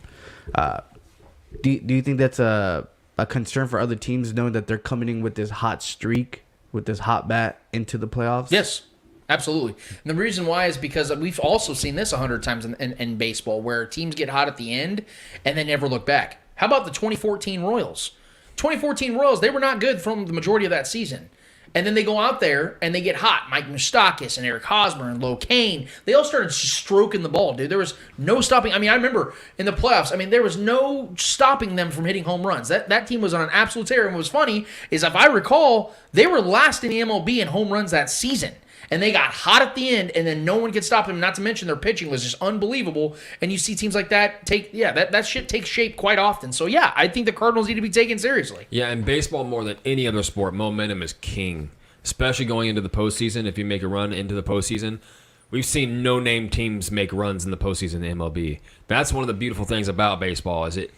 It's not always about who has the most talented roster. We've seen the most talented rosters get taken down by teams that were underdogs. And that's why it's a good argument for, who could possibly take down the Dodgers. Could there be an upset? Baseball is one of those games that, man, it does not matter what series you're in. Any team can beat any team at any time. 14 straight games is a huge momentum. That's not something that's easy to do, especially in baseball with so much nuance in the sport. Anything, so much going on in the sport, so many different things, ways to lose, ways to win. 14 games is definitely a real momentum, and it's if they can ride that, they're absolutely a dangerous team heading into the postseason. All right. Stephen A. Smith, obviously you guys know Stephen A. Smith pretty well. Yeah, good friend. Yeah, he said that if the Nets wanted to, I believe he said three-peat, they should trade Kyrie Irving for Ben Simmons. Now, do you agree with that? That would help the Nets significantly. Yep. And what's funny is that if I had to choose between both players, just like taking the person out of it and just saying, hey, the player to player, I would rather have Kyrie Irving on my team because he's much better scorer for today's game. Yeah, much better ball handler. Defensively, he's horrible, but Ben Simmons, that's where his strength is. When you're looking at the Nets, they have 2 of the 5 best scorers in the NBA. So you don't need Kyrie Irving. He kind of washes out in the mix. You need a guy who can defend at the perimeter that takes the pressure off KD, because we know James Harden ain't guarding for shit. And you have a guy that can go out there and rebound, facilitate, all those things that would play to the strengths of Kevin Durant and James Harden more so than Kyrie Irving's does. Because like I said, Kyrie's more of a stop player. He isn't a distributor really. He can pass, but he's not much of a distributor. He's more of a scoring first he's player. A shoot first guy. He plays a lot like Allen Iverson, quite frankly. And he's built just like Allen Iverson was. So you remove that and add a 6'10" defender that is an elite defender and an elite passer. Yeah, I think that would definitely help. But here's my thing. Do the Sixers really take that on? Because as much as they have problems with Ben Simmons, you would think there are going to be 3 times as many problems with Kyrie Irving, because then you got a disgruntled Kyrie Irving that doesn't want to play there because he wanted to play at Brooklyn. But you know how this goes with Kyrie Irving. Everywhere he goes, he's a toxic trait. He always ruffles feathers. You think him and Joel Embiid are going to get along for longer than 2 minutes? They want to ship Ben Simmons out west. They don't want to keep him in the East. And that was the other part, is that you want to keep him in conference. Not only that, in the same division. Right. No, I don't see that happening. So it would definitely help the Nets. I would probably make them the favorites, to be honest with you, if they're not already. But yeah, I don't see the Sixers signing off on that one. Yeah, it absolutely would be a better fit for as far as winning games. It brings a whole new dynamic to that team, because you not only get maybe the best perimeter defender in basketball, you also get perhaps the best facilitator in basketball as well, right up there with LeBron and other the best passers in the league. I think Ben Simmons is right there with the best of them. Is he a liability offensively sometimes at shooting? Of course, but you have James Harden and Kevin Durant. So he would definitely bring a new dynamic, and he's also a physically demanding or physically astute guy too. He's also a big dude. He's 6'9", so he's not some small dude. He's a huge guy that can facilitate. He's like a LeBron light in a sense, facilitation wise, and ability to get to the rack. He's still very great at getting to the rack offensively. So that would bring a whole new dynamic, and to me, that would make them the outright favorite for me, at least coming out of the East, because Kyrie is great. But Ben Simmons would bring a new dynamic to that team that they were missing, and they quite frankly they are missing. And I don't know. I think Kyrie's also getting really annoyed with the trade talking that's been going around with him too, and I don't think that's helping the morale of that locker room, to be honest. But I don't see Ben Simmons going there. I don't see that happening. I don't see Philly going through with that, regardless of who has the leverage here in this situation. But if they're going to ship him off, they're going to ship him off out west, or at least outside of the division.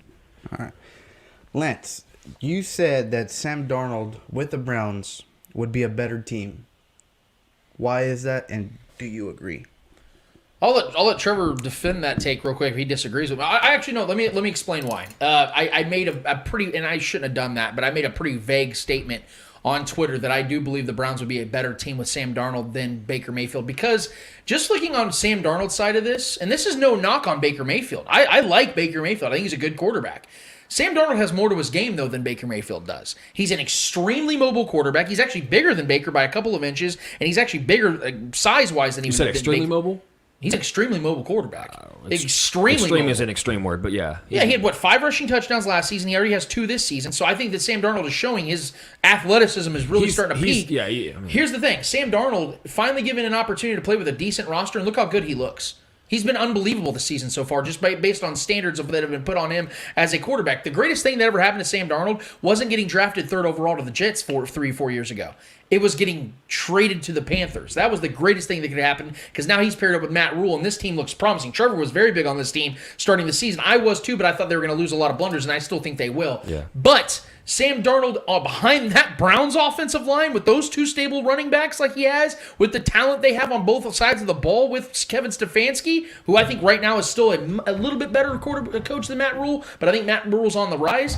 I think that Browns team, with everything considered I think Sam Darnold has more to his game. He's actually younger than Baker Mayfield. I think he would give them a better overall quarterback than what Baker is. Now, again, that's not a knock on Baker.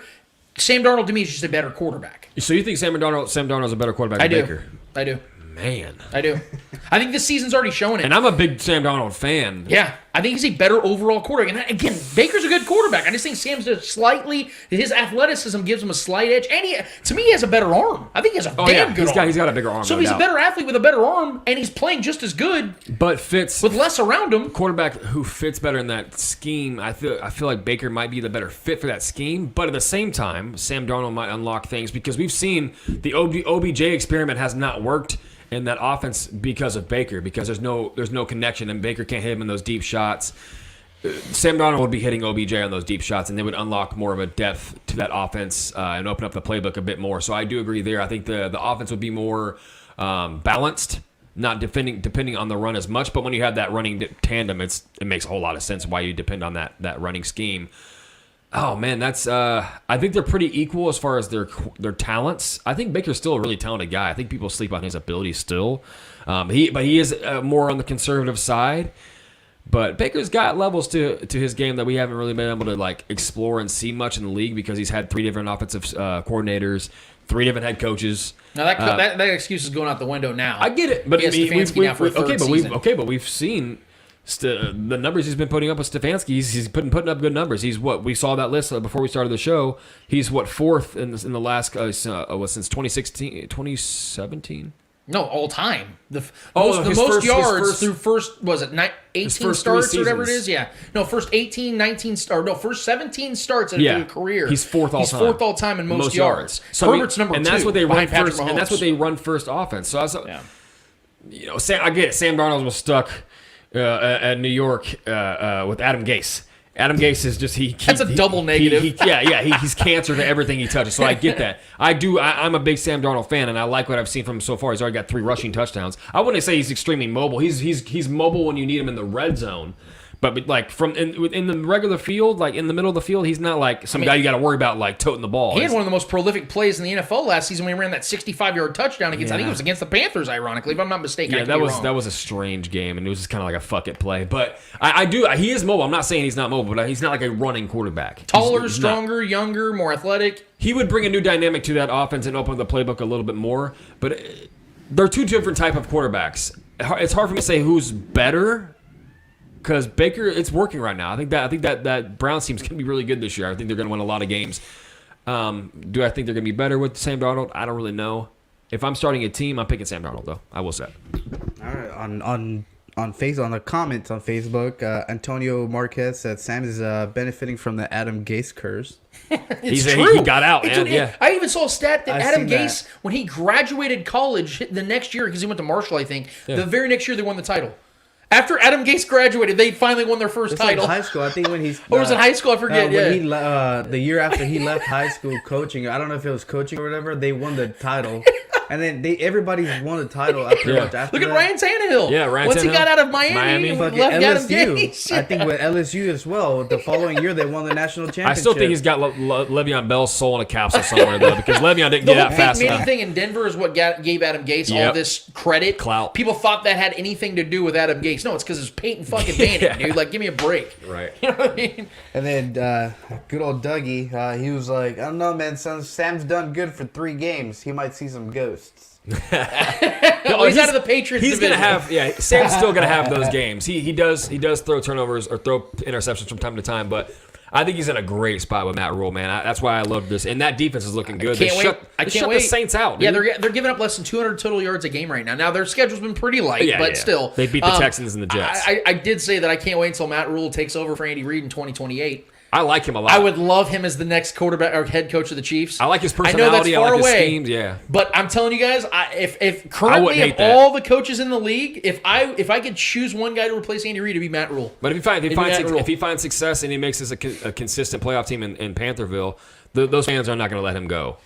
So yeah, There's no way. yeah. Next question. Which one should I ask you first? I'll ask you this one. Let's close your eyes and pick one. 2 more questions. Though it has only been 2 weeks of the NFL, are the Raiders becoming more of a threat to the Chiefs than people had imagined? Absolutely not. Absolutely not. I'm going to say this first of all. Derek Carr is playing really good football. Derek Carr, I'm going to give him all the respect in the world. I've actually been bigger on Derek Carr than a lot of people. I think like a lot of Chiefs fans think it's blasphemous to give a Raider quarterback credit. Derek Carr's a good He's been quarterback. really good, man. We have to give him credit. Derek Carr is a good quarterback. He always has been. There is context to the success of the Raiders to this point this season. Just like there was context to the success of the Raiders to this point of last season. Last season in week 2, the Raiders beat a playoff team, a division winner in the Saints. Beat them. And then everyone started buying this hype of the Raiders, and what happened? They went 6-8 for the remainder of the season. And then it got cold. Exactly. It got the cold temperature out. started to And drop, then- and so did and Derek's Derek kinda production. Derek kinda played How some cold weird! weather. Look, guys. No. This happens a lot with the Raiders, man, where they have these wins against teams that, like the Ravens game, they should have lost that game like 5 times, and the Ravens beat themselves, okay? And then last week you saw the way the Steelers literally shit all over themselves. And let's say something. Derek Carr had a really good game against the Steelers when T.J. Watt got hurt. Before T.J. Watt got hurt, the Raiders had 6 points, and Derek Carr wasn't doing shit. Yeah. Now all of a sudden T.J. Big Ben Watt's said, out. "Hold my beer." What do you know? They started scoring points. It's almost like when you lose great players on the opposition, you start playing better. It's just a weird occurrence. I don't know. The Raiders are not a good team. I'm going to say that right now. I will give Max Crosby credit because he's playing really good football. I will give Derek Carr credit because they're playing good football. That is not a good roster, and their schedule is about to get really tough really fast. In about 3 weeks, when the Raiders are 2-3, come holler at me because that's what's going to happen. They're going to lose by double digits this week to the Miami Dolphins, who have a backup quarterback. Mark my fucking words. Ooh, that's a Watch good out pick. for it. I like that 10 pick. points. The Dolphins are winning the game by 10 points. Mark my words. Jacoby Brisket out there going to go out there and Think about Throw it. that meat not, all not over to the delve place. off on it, but what is the real drop off from Tua Tagovailoa to Jacoby Brissett? What is the real drop off? I would be banking on that Miami defense to make some plays, but I'm telling they have some of the best But, I mean- secondary players in the NFL. yeah. So the question is about the Ravens, right? Not the Raiders, or is it Said about the Raiders? Raiders. He said it's about Raiders. Oh, okay, the Raiders. Yeah, look, we like you said, we've all seen this before. We've seen the Raiders have some hot starts. And granted, their defense looked really good against Lamar. Their defense was doing a lot more things against Lamar than we could, and that's what was the most infuriating part for me as a Chiefs fan. We just saw Max Crosby and the Raiders defense, and Ngakoue gets banged up in that game too. He's out.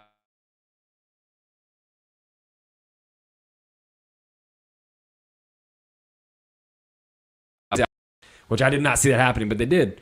So I might have slept on this Raiders defense a little bit more. I still don't buy into the Raiders. I do respect Derek Carr as a quarterback, for the first half of the season, always.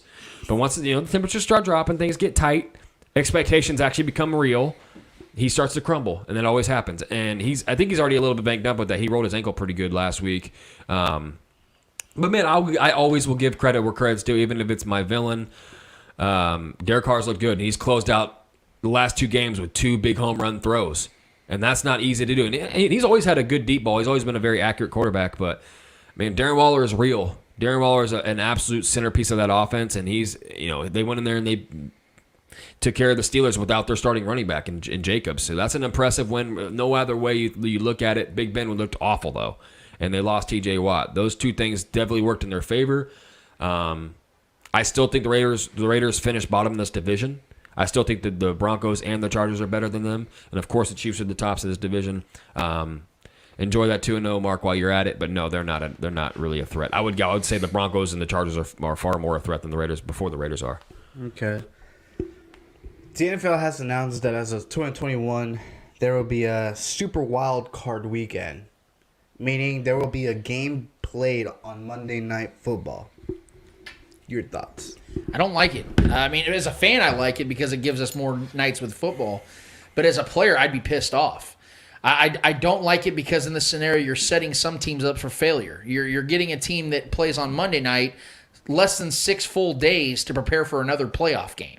Now, again, as a fan, it's great because we get to watch more playoff games because sometimes our team's playing around the same time another team's playing, or you could be at Arrowhead and the next night you can watch the Raiders, let's say, if they made the playoffs in Las Vegas. Like, you can see multiple games like that. I don't like the setup just simply because of the fact that it puts other teams in a serious disadvantage. Now, what puts teams at a serious disadvantage is only having one bye week or one team that gets a first-round bye, but that adds to the competition. So from a consumer standpoint, I see why the NFL is doing this, which is why they're doing it. Ultimately, it's all about the consumer. It's not about the players, which is why I crack up when the NFL talks about player safety and all this other shit, because we know at the end of the day, it's not really about that. It's about adding product value from year to year, adding better quality games, and giving the fan bases more of what they want. So from a consumer standpoint, it makes sense.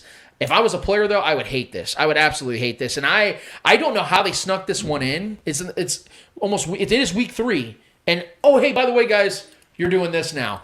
It was just weird. It's like, wouldn't you think this would be a part of like the CBA, like something they would talk about in the off season, and we would sit here and pick this apart in like a May show, something we'd be talking about in May or June, not during the season. It was very baffling to me. So I don't like it too much, but as a consumer, I understand it. Yeah, I don't. It definitely got kind of created out of thin air. I don't really understand it, but I feel sort of the same way as the way I felt initially about them adding another week to the NFL season. You were on board with that, so I'm just kind of surprised you're not on board with this. I just think it's more of a way to spread out the product and give more prime time, more viewership, in totality more viewership, and also more viewership on specific games instead of multiple games going on around the same time in the same day. A Monday night playoff game though is kind of strange, but at the same time. They're trying new things. I'm always for like being progressive and trying new things to grow the brand. The NFL is trying to go international too. Eventually I think we're gonna have an international game or an international team. So I don't know. I'm not that mad at it. I don't really dislike it that much. It's if it fails, if it flops, the viewerships are low on the Monday night game. It really depends on who's playing. But playoff games, the NFL always get viewership regardless. So I think a Monday night game could work, but. I don't know. It definitely kind of came out of nowhere. That's the only thing that kind of caught me off guard, but I'm interested to see how it works out. So. Yeah, that is it for me. All right, you know what we're going to do? We're going to do something a little interesting. We're going to roll through the questions now. We're actually going to move to the Monday mailbag, and then we're going to give you guys our Chiefs and Chargers preview in a few minutes. But we're going to go with the mailbag first because our guy, Eddie, he's always a busy guy. He's actually got himself a Saturday ahead of him. So we're going to get some mailbag questions, and then we're going to let our guy, Mr. Yo depart for the rest of the show. So, Eddie, what is in the Monday mailbag this week? All right, man. First question comes from Donnie Couch. Hey, guys. Hope you had a good week. Unfortunately, the allergies are kicking in for me, so this week has sucked. I bet that sucked for a lot of people. Same. Eat honey. Are you happy with how the Chiefs special teams has played? Am I happy with it? I think it's been more of the same. I think Dave Tope is, as much as he drives me crazy half the time, I think that for the most part, he's one of the best special teams coaches in the league. There's a reason why the Chiefs have held him as long as they have. The Chiefs have never given up a single kick return touchdown in the 8 years he's been here. So overall, I think it's just been more of the same. It hasn't been anything too special, but nothing terrible. So I'm just going to say it's just been more of the same. Yeah, I agree. I think we did allow a kick return touchdown from the Ravens, didn't they? A couple years ago? I don't think Wasn't so. it Duvernay had like a kick return touchdown? Maybe a punt return, but I don't think they've ever given him a kickoff. I don't think they've ever given a kickoff touchdown. Yeah, I don't have any issues with that, man. I think we're in good shape with him. I have no grievance at all. All right, next question comes from Donnie Couch. Should Jerick McKinnon and Michael Burton get more touches because they played well in limited snaps? Michael Burton, no. I am open to the idea of McKinnon getting more options, but here's the thing. I don't want to see McKinnon getting catches until Clyde Edwards-Helaire gets more catches. I mean, this guy, his strength out of college was playing out in the flats, getting catches, getting receptions from Joe Burrow. Granted, they had offense that was filled with littered with guys that got drafted, so I understand that, but this Chiefs offense is pretty damn talented too, so there should be no significant drop-off. Clyde's got 3 targets with 29 yards, so even with the limited targets he's gotten, he's getting about 10 yards a clip. So a running back getting 10 yards per reception, getting you a first down every single catch, sign me up for that. So no offense to Jerick McKinnon. He was brought here to be a backup, where Trevor's been hammering the point all morning. Clyde was here as a first-round pick that Patrick Mahomes selected personally. Let's get him involved more, and then we can start seeing a trickle-down effect of Jerick McKinnon and Burton, Tim Burton's son, or whatever his name is. Yeah, I mean, I would like to see both those guys get more opportunities. I've since the beginning, I loved the signing, and I knew McKinnon was going to make this roster because I know his talent, and I've seen him, I've followed him for a while. So I like it. I would always like to see him get more touches because he is electric. He's dynamic in the pass game as well. I would like to see him and Clyde both getting work in the passing game, but for some reason, we hired a plumber and decided to have him do electric work. We drafted Clyde to be something, and we're not using him as that something. It's really, really frustrating, and I made the prediction when we started the season that Clyde was going to lead the league, all running backs in receiving yards, because I had that expectation in my mind. I thought we were really going to do that. And I think a lot of it depends on Pat, too. Pat doesn't like to check the ball down a lot to running backs, and that's fine. But we got to start getting design plays to Clyde. Clyde is very dynamic in space, very good at making guys miss, and can hit home runs at any time. We just got to get him in space, and we got to get better at run blocking. But, yeah, it starts with getting Clyde in the passing game. That's where he's the most deadly, and that's where he's the most comfortable. All right, Donnie Couch. I know we like to focus on the negatives of the loss, but I was impressed with the O-line, especially Orlando Brown. Do you guys agree? 100%.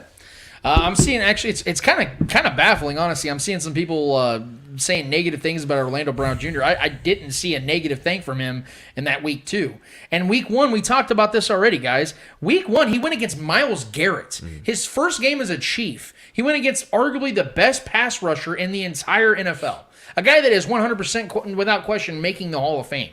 So I don't understand this. I think what it is there are these impossible standards that people put on a player the Chiefs draft or trade for, because I think there's also a built-in fear because Frank Clark and how this all panned out when you not only give up a first and a second round pick for Frank, but then you go around and you give him a 5-year, $105 million deal, and we know that more than likely the Chiefs are going to about to pay Orlando Brown Jr. expensive amounts of money. I think there's just worry because he hasn't looked like Joe Thomas. You know what I mean? I think that's the concern here. But no, Orlando Brown Jr. has done fine.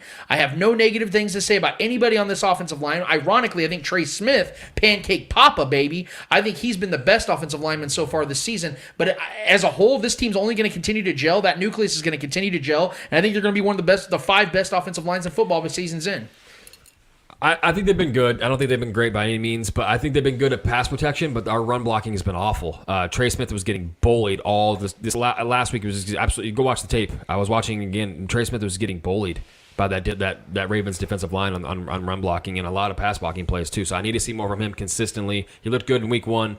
I like Trey Smith's talent and his upsides. I mean, he's a young guy. He's going to grow. He's going to have to grow. He's got a lot to prove still, and he knows that. Creed Humphrey's been maybe, the guy hasn't allowed anything past him. He's been incredible. He's the anchor of that offensive line, and I've really liked what I've seen from him so far.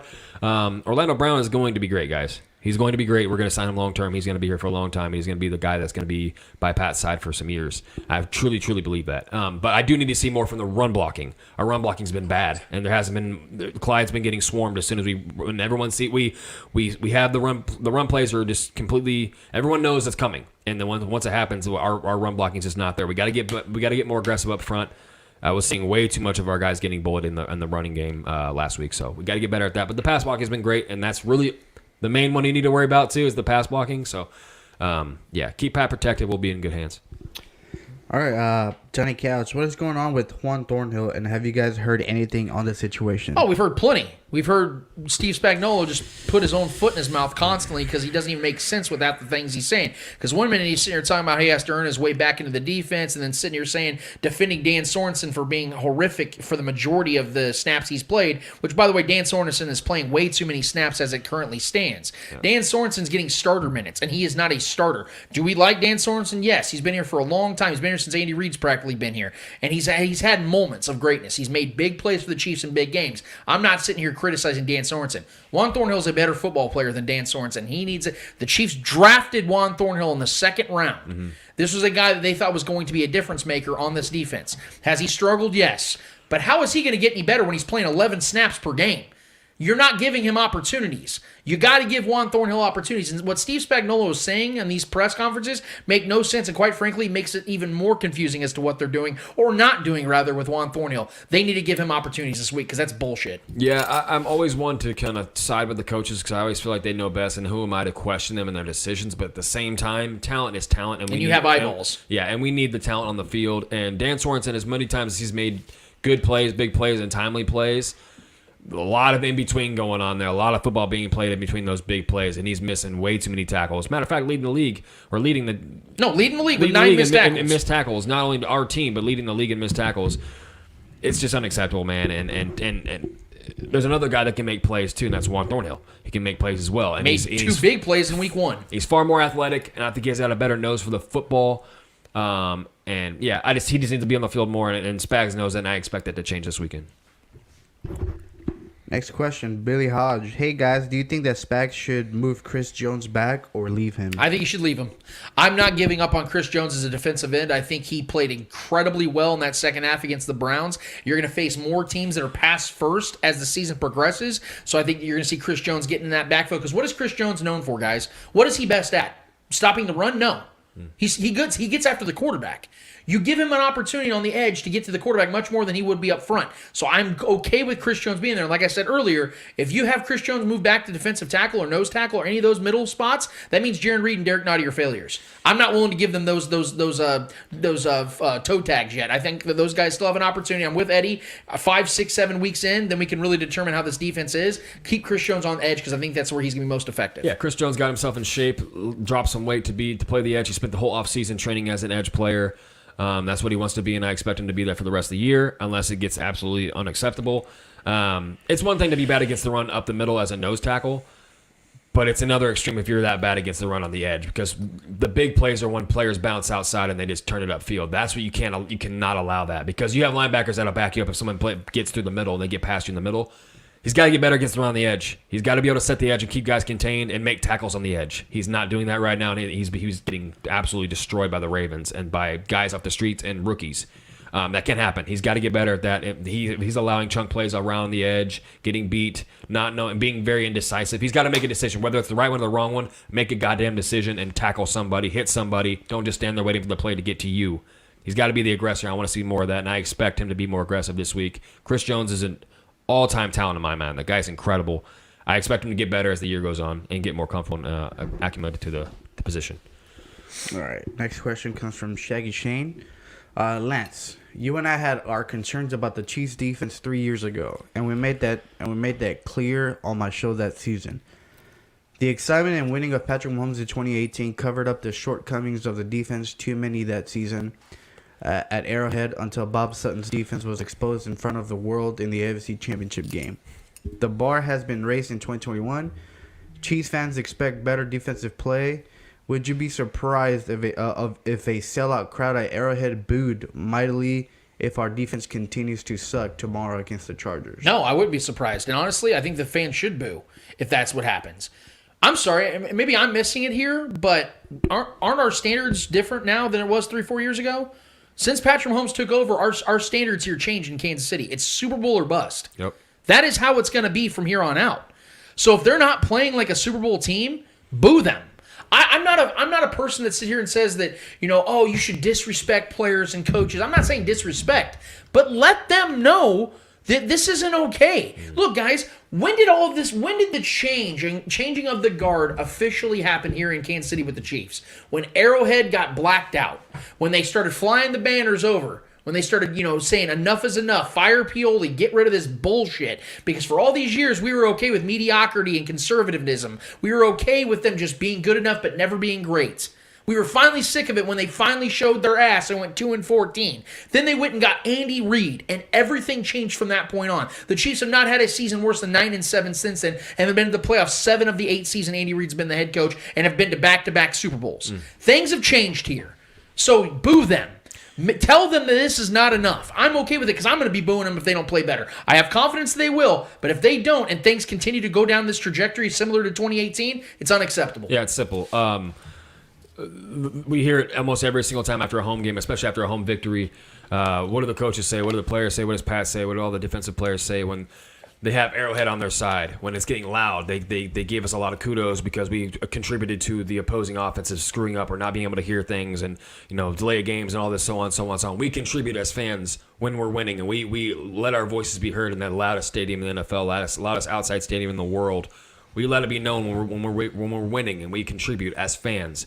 Well, on the flip side, we can also contribute when you guys are playing like shit.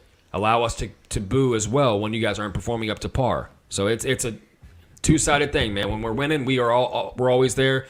Us as fans, we're completely invested in this team.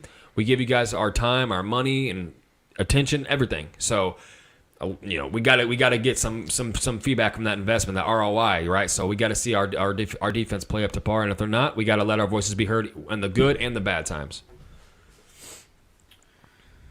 All right. Last question comes from Shaggy Shane. Do you agree with Spag's treatment to Juan Thornhill?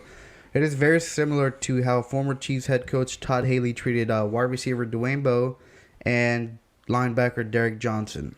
Both Bowe and DJ were number 1 draft picks, and Todd Haley immediately buried them on the depth chart upon his arrival in 2009.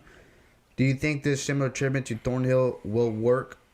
And then he put a picture of Juan Thornhill's tweet that said, taking all this shit personal. I think it's similar. The only difference that I would say is the fact that Juan Thornhill's situation, I think, is predicated on an injury, whereas Derek Johnson and Dwayne Bowe just simply had a shitty relationship with Todd Haley. I don't believe that Juan Thornhill has a bad relationship with his coaches. I don't think it's toxic and volatile like it was 15, 16 years ago when Todd Haley's dumbass was here. I just think that right now, as it currently stands, they're just not on the same page, and they need to get on the same page. And until I know that it's because of something Juan Thornhill is or isn't doing correctly, I'm going to continue to put the responsibility and the onus on one Steve Spagnuolo, because again, this is year 3, and if he's not doing what he needs to be doing as a defensive coordinator and maximizing and getting as much out of his players as possible, that's on him as a coach. So Juan Thornhill, he owns responsibility, but from what I've seen from Juan Thornhill this season, hasn't been all pro style, but it hasn't been a net negative. I think he needs his opportunities. I don't know what is going on. I can't sit here and tell you guys what it is. I can only theorize, and what I'm theorizing on is that Steve Spagnuolo is not doing his job correctly and needs to get better. Yeah, Steve Spagnuolo is simple. He has blind trust in Dan Sorensen right now, and there's a little bit of favoritism out there right now too, I believe. And Juan Thornhill's still an unproven commodity. He's amongst the coaches. I think he's probably an unproven commodity, and he's still coming off a health issue. I think he's fine at this point now, but I just think there's a blind trust going on with Dan Sorensen, and there's some favoritism going on. And I think as the season goes on, we'll see. I think the overwhelming talent of Juan Thornhill compared to Dan Sorensen will play out, and I think Juan Thornhill will be that guy moving forward. That's it. Awesome. Well, we appreciate all you guys in the Monday Mailbag each and every week. I post that on our Facebook page. You can join us there on the Facebook group. It's just The Spoken. Just hit the invite button. We'll bring you in, and you can be a part of the family. And we'd love to hear more from our newcomers as well. We've seen a lot of people joining The Spoken of late, and we'd love to hear from you guys. But for all the OGs that are always in the comment thread, thank you so much, and keep that going. And for our guy, Eddie Ortiz, Mr. Yo Yo Yo, we appreciate your contributions this week. I know you got a lot of stuff going on today, bro, so we appreciate you. And we give our guy a little salute because he has to get the fuck up out of here. So we're going to keep the show going, though. We got a couple more seconds. Ed, you got anything you say before you want to go? For Hold This L, I'm going to give it to Red Bull Formula 1. Sergio Perez, fuck you. He's out. Hey, get back here real quick. We got one more thing. Hold on. Say it in the microphone, Eddie. Who you got in the Chiefs-Chargers game? I got Chargers. By 10. Billy Hodge is going to murder you in your sleep, man. Chargers by 10 at Arrowhead. I couldn't let him get away with that one. I knew he had to say that one, so we appreciate our guy Eddie Ortiz for contributing as much as he could today. Yeah, make sure that camera's focused on you, Trevor, because it's just us today, a little one-on-one sesh right now, because we got to get some Chiefs-Chargers talk. Is that good for you? Okay.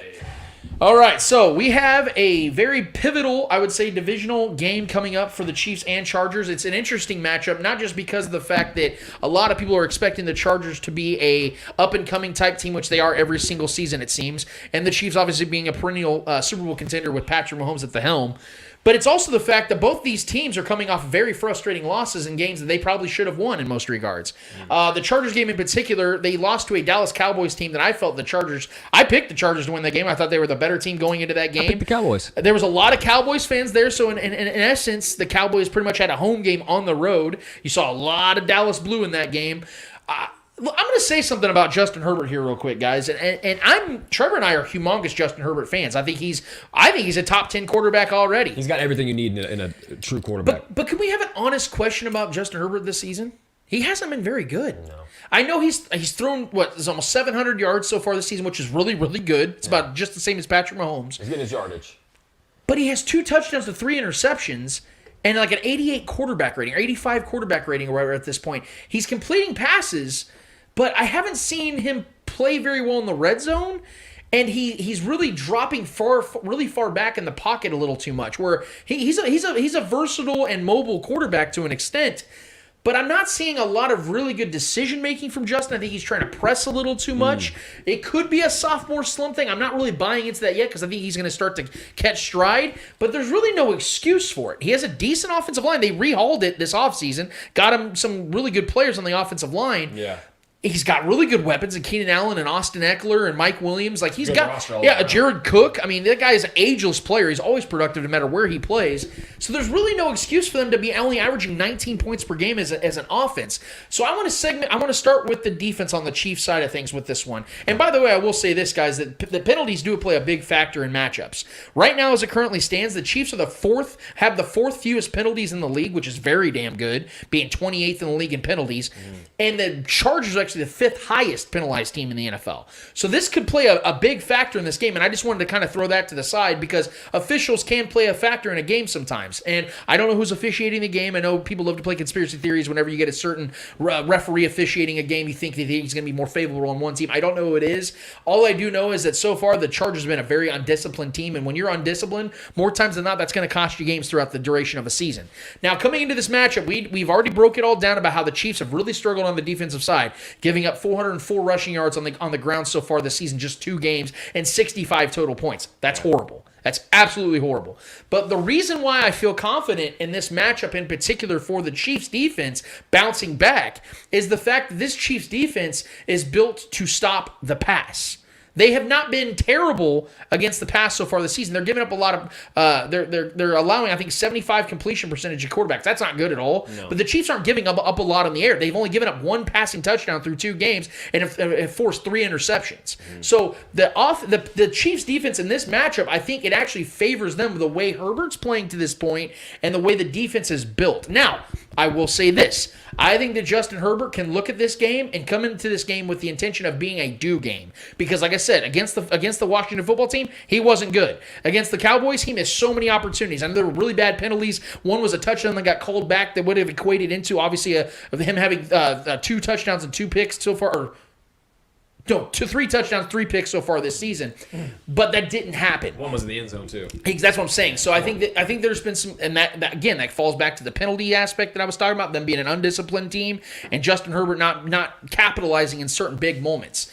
But I do think that Justin Herbert's going to look at this as an opportunity. But I'm going to tell you guys right now, I think the Chiefs defense is going to play a pretty decent game in comparison to what they've done. I'm not saying they're going to shut the Chargers down offensively. Yeah, they still have Austin Eckler, who's another runner. I still think the Chiefs. I think the Chiefs are going to give up some points in this game, but I don't think you're going to see the Chargers out there just running all over this Chiefs offense. Because even Austin Eckler to that point is more of a receiving style running back than a running back. If that makes sense, I don't think he's going to go in there and go off on them as a run offense. I think the Chiefs are going to force Justin Herbert to try to beat them through the air and actually make them play these long, strenuous types of drives drives, because we've seen the Chargers, when they play these 13, 14 play drives, they turn the ball over, they fall short, they don't play well in the red zone, they end up settling for field goals. And against the Chiefs, especially at Arrowhead, you can't settle for field goals because Patrick Mahomes is going to put it on you. So in this certain matchup for the Chiefs' defensive side of things, Trevor, how do you see things going? Look, this is a good Chargers team too. I think this is a good team. They barely lost to a great Cowboys offense. That was a good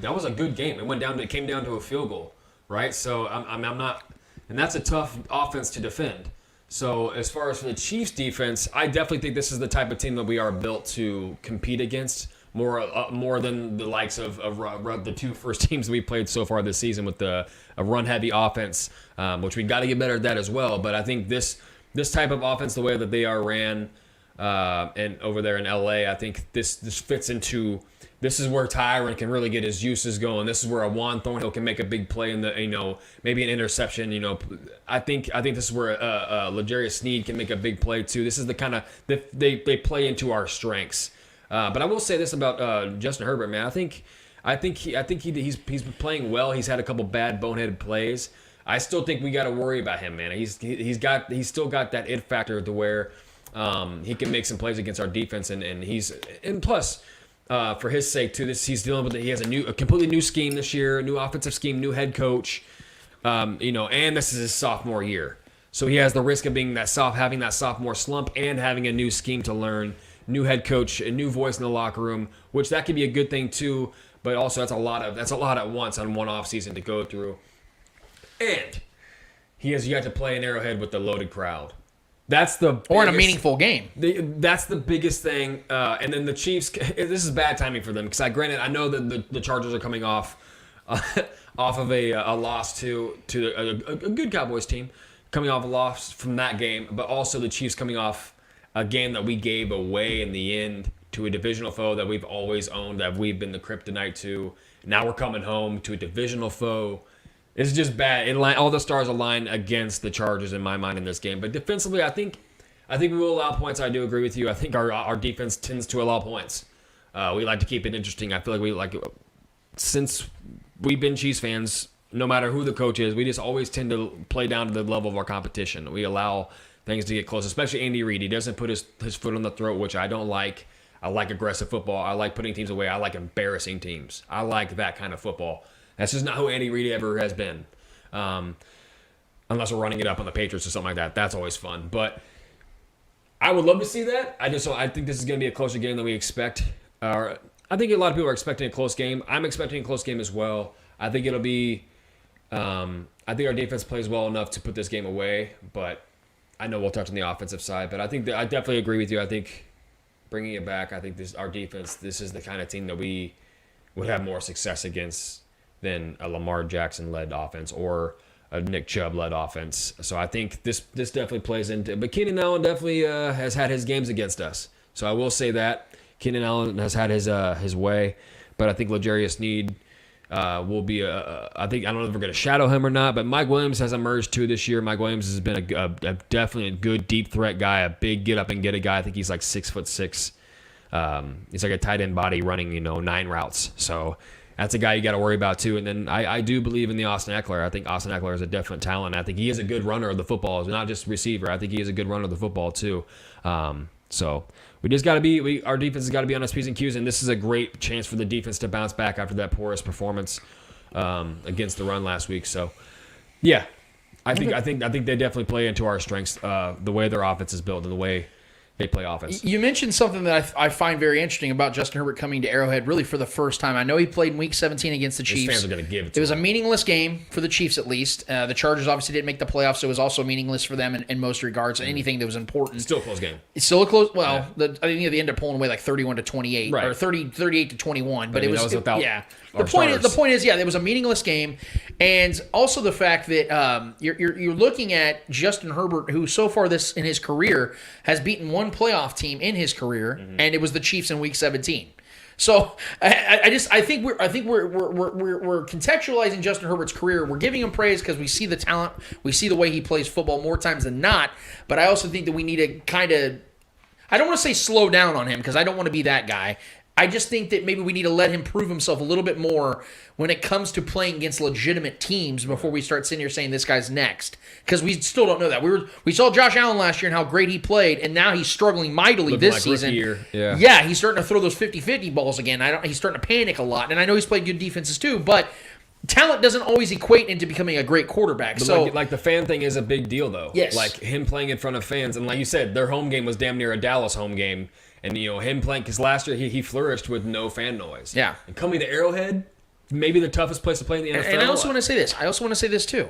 That also factors into that first game he played against the Chiefs in L.A. Oh, yeah. Look, no pressure. I know everyone likes to say that he almost beat the Chiefs in his last-minute start. He didn't know until kickoff he was going to even play. I'm going to give him credit for that because he played really well in the game. He had one horrific throw that ended up being costly, that ended up costing them the game. But there's also something to that that I think gives the break to a Chiefs defense too, because they didn't know they were facing Justin Herbert. Prepped for Tyrod Taylor the whole week. And not only did they prepped for Tyrod Taylor.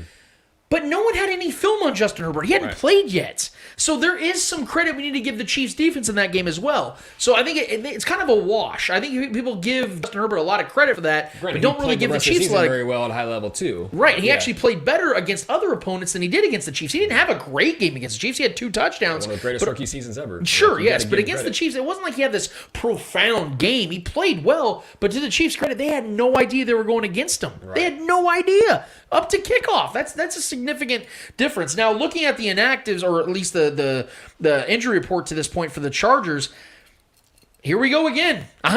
Here we go again, guys. Joey Bosa's not playing in this game. I know they haven't officially ruled him out, but he has not practiced all week long, guys. He has that, a foot and ankle injury. And we know Joey Bosa's had a lot of lower body, lower extremity issues with it throughout his career. Guys, this is why I don't buy into this Chargers team as a whole. I had them going 8-9 this season for this very reason. Are they talented? Yes. Do they have a head coach that could garner some attention this year in Brandon Staley? Sure.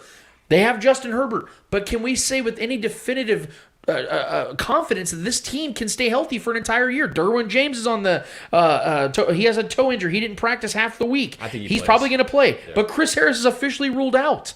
Now, this may not have mattered against the Ravens, but to the point that one of my guys from Kingdom Says podcast said this week when I was with them, that makes a lot of sense is the Ravens could bounce back from that type of thing because why? They're a team that is famous for what? Building depth. They are incredibly good at drafting good players. So even when the Ravens lose players, they have the next man up. They are literally that team that does the next man up thing. The Chargers aren't that team. Yeah. Once they lose a Derwin James or lose a Joey Bosa, they're fucked. Yeah, especially Joey Bosa. And Joey Bosa doesn't look like he's going to play in this game. We've seen Joey Bosa have good games against Pat and get after Pat. And even if Joey Bosa plays in this game, how do we know he's going to be effective? Yeah. He didn't practice all week. Re-aggravate the injury even worse. Tyrann Mathieu had COVID and wasn't practicing all week, and he was ready to go, and the Chiefs didn't play him because he wasn't conditioned. If you don't practice all week, I can't imagine Joey Bosa is going to be there and ready to go. And if you look at the rest of that front seven, from the Chargers, they don't look like a front seven that we are used to with Melvin Ingram and Joey Bosa and these other guys that can go in there and get pressure on the quarterback, with especially the fact that the Chiefs have a revamped offensive line. And that's where I want to transition to the offensive side for the Chiefs. Because I told Trevor before the show, man, I gotta break some stuff down, guys, because everybody, I know Chiefs fans as a whole, they think of the Chargers matchups and they go, oh man, them Chargers, they give Patrick Mahomes the biggest matchup problems outside of Belichick. They make him work for everything. And that's true, guys. It's true when they had Gus Bradley as a defensive coordinator. Yeah. Gus Bradley's no longer there. He's doing good things for the Raiders right now. True, and we can get to that when that Raiders matchup comes around. But here's the thing, guys. Brandon Staley was a good defensive coordinator for the 1 year he was the Rams defensive coordinator, but I'd imagine it's hard to be bad when you have Aaron Donald and Jalen Ramsey. Yeah. I'd really imagine it'd be difficult to have a bad defense when you have two of the best defenders in the league in their prime. So no taking away from Brandon Staley. He did a good job, and he deserved to get an opportunity as a head coach. But guys, this is a completely different scheme.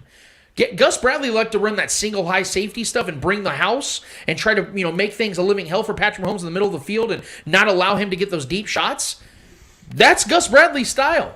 Brandon Staley plays a much different style of defense, guys. He plays a lot of zone, a lot of open area for Patrick Mahomes to dive and deep dick and dunk on the defense to guys like Byron Pringle and McCole Hardman. We saw have big games against the Ravens last week. It's more similar to the Ravens style of defense than it is Gus Bradley's style of defense. So I'm going to tell you guys right now, as confident as I am that the Chargers can come in here and put up some points, I'm even more confident that Patrick Mahomes changes that narrative of struggling against the Chargers. Yeah. And I say struggling, but it's so funny. In the 4 games Patrick Mahomes has played against the Chargers, he has 10 touchdowns, only 2 interceptions. And he's only lost 5 games. He has 4-1 against the Chargers in his career. So we sit here and say he struggles, but it's only really lose that one loss. Yeah, it's only to the standard. No, I'm saying he did legitimately lose to him on Thursday night, 2018. It was that final play on that 2-point conversion that which by the way the Chargers lined up illegally and they didn't call it. But yeah, I remember that. Yeah, regardless, Patrick Mahomes has not really struggled against the Chargers, just to the standard of what he does to everybody else.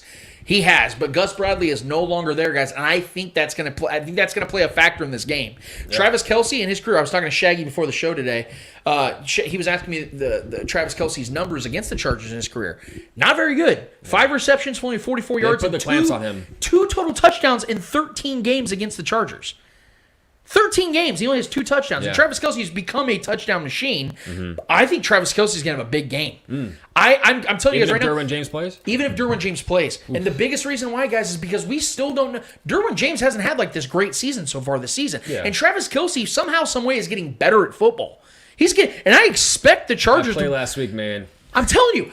I know that the Chargers are going to probably have Derwin on Travis Kelce all game long. Yeah. But we also saw Denzel Ward last year in the playoffs against Travis Kelce, and everyone was like, "Oh, he's really good against tight ends." And then what did we see? Travis Kelce, when Patrick Mahomes was in the game, was balling on Denzel Ward. Yeah. So I think, guys, that you're gonna see a difference in how the Chiefs play against the Chargers, at least offensively, just because of the significance of losing one defensive coordinator and one defensive scheme going to the next. I think the Chiefs play much better against a Brandon Staley style defense than a Gus Bradley. Yeah, I have no doubt in my mind that Chiefs are going to go out there and put up points. This is not only a bounce back game, but it's a home game against a divisional foe. Pat's going to get up for this game. Andy Reid's going to want to go right some wrongs. Spager's going to want to go right some wrongs. Chris Jones is going to go want to right some wrongs with or without Frank Clark on the other edge, which I'm expecting him not to play. Jaron Reed is going to want to go right some wrongs. I think we're really going to show an emphasis on stuff in the run. So whenever we see Austin Eckler get that ball, or we see them line up in the I formation, anything like that, expect this defense to get after it. And that's not the best O-line over there either. So I think we'll get after him pretty well. I think I'm calling it now. This is my McCole game. I think McCole's going to have a game this week. I think he's going to have a couple touchdowns. I think he's going to eat up that slot. I think he's going to get a lot of yak. I just feel it. I just feel like this is one of those games because he's kind of been like, they've kind of held back the reins on getting him the ball and getting him. There's been a couple plays where there could have been some big plays, and they have been using him more in the slot. And I do like the fact that this matchup, if I feel, just plays to the strengths of more of a Tyreek, and they can hold Travis Kelce to a bad game all day. He could be a decoy all day. I just think the speed of McCole and Tyreek is going to be too much for this defense because they can barely contain CeeDee Lamb. Granted, CeeDee Lamb is an extremely good talent, and Amari Cooper is obviously, but those two guys have great speed and are great at getting separation. That's what makes those two receivers so great, and that's what makes McCole Hardman and Tyreek Hill so good, is their speed, their ability to stop and turn.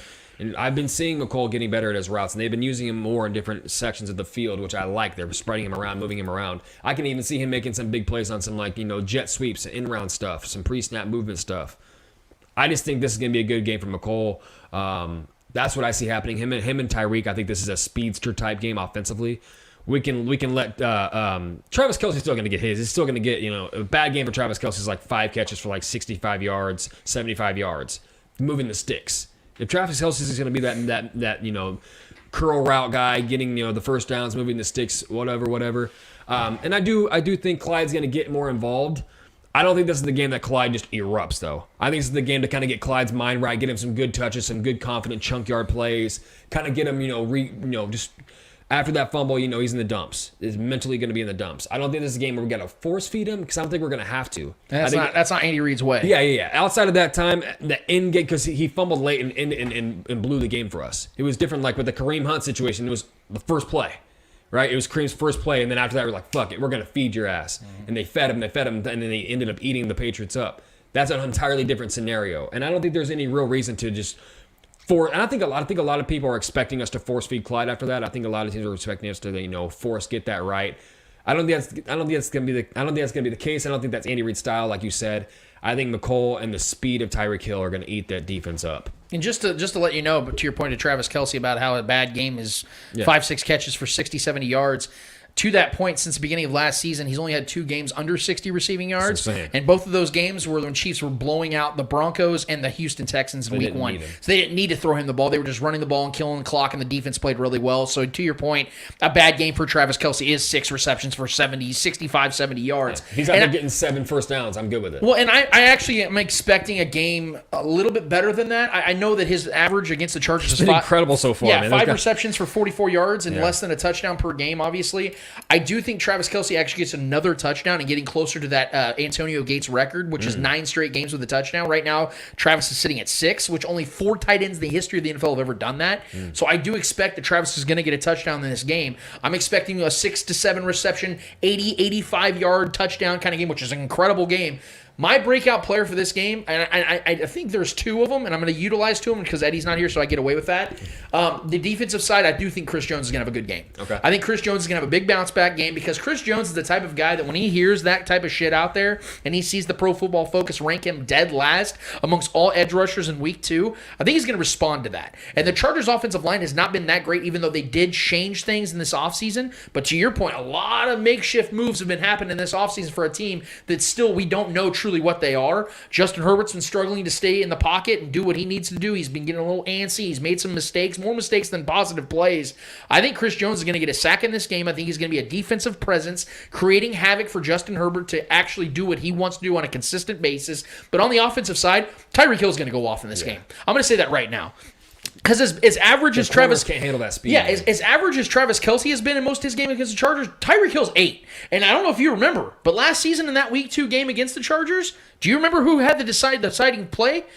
Patrick Mahomes putting that ball on the money and Tyreek Hill breaking open and burning those defensive backs. They don't have Chris Jones. Or, I'm sorry, Chris Harris in this game. Yeah. Chris Harris didn't play in this game. That's why I like McCole. And you're probably right. And you know he's me. more of a slot corner. I'm all for that. I want to see McCole go off. Yeah. But I'm going to tell you right now, because of how bad Tyreek was last week, only getting 11 yards in receiving yards. I think they both go off. I think McCole scores 2 touchdowns. I'm going to tell you right now, I think Tyreek's going to have 120 yards and a touchdown this game. I think that you're going to see both Travis and Tyreek score in this game, and I think Tyreek's going to lead the team in receptions and in yards in this game. I think he's going to have 9 to 10 receptions for 120-plus yards and a touchdown. Maybe even fuck around and get 2 touchdowns. Kelce and Tyreek both going off. I think they're both going to combine for about 200 yards and 2 touchdowns. I think the Chiefs are going to score a lot of points in this game.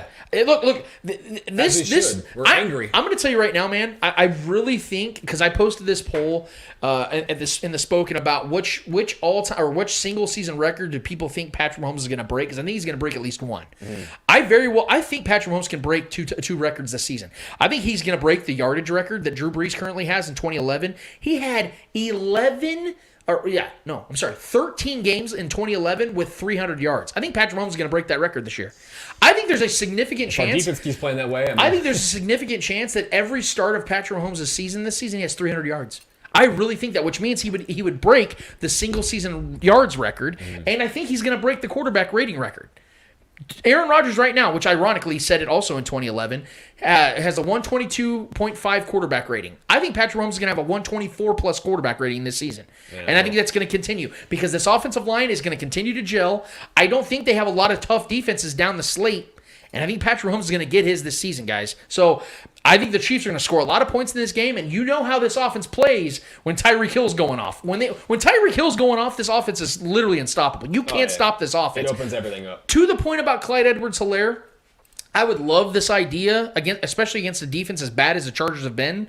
The Chargers have not been a good defense so far this year. I know in the scoring category they haven't been bad, but they've given up only 70 fewer yards this season on the ground than the Chiefs have. They do give up air yards to running backs. Exactly. That's one way to beat them. So to your point, I'm hoping that he gets at least a few receptions in this game to get him going. Because as bad as he's been running the ball, which he has been, he's only averaging 3.3 yards per carry. Hasn't been good, man. Give him the opportunity in the pass game. I would like to see Clyde get 4 to 5 catches in this game. If you give Clyde 4 to 5 catches in this game, you're talking about an offense. Because when was the Chiefs' offense at its best with Patrick Mahomes? When they had Kareem Hunt. Yeah. And what was Kareem Hunt great at?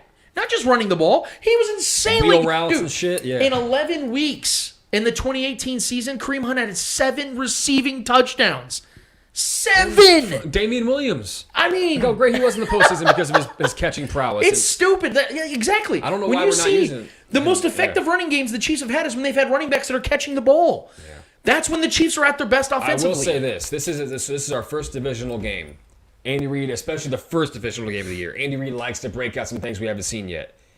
Do you think there's going to be a scenario in one of our series where we have a 4 tight end set? Yes. 100%. So I know, he always breaks out some new stuff for these divisional games. Yes. Just like the wheel route play to Anthony Sherman, or I'm glad you brought that up. Like I'm glad you brought that up because I actually think that Andy Reid has been holding some stuff for this game. I think he's like, the first 2 weeks, we don't need to show some of these things I'm working on in the offseason. But Same we for the know division. There's no coincidence that the Chiefs held on to 4 tight ends. They didn't just do that just for the hell of it. They have an all-pro tight end. We're going to see things that we've never done before. You're going to see things. So that's why I want to ask you. I think there might be a scenario, maybe a couple times where we see a 4 tight end set, or you just, I don't know. T-Rex is our guy Travis Kelce likes to spread call them all out. Who knows what he's going to do? I think there's going to be some trickery plays here, and that's why I think McCole is going to be on the good end of that. I think they're going to disguise something, and McCole is going to break free on a couple big plays.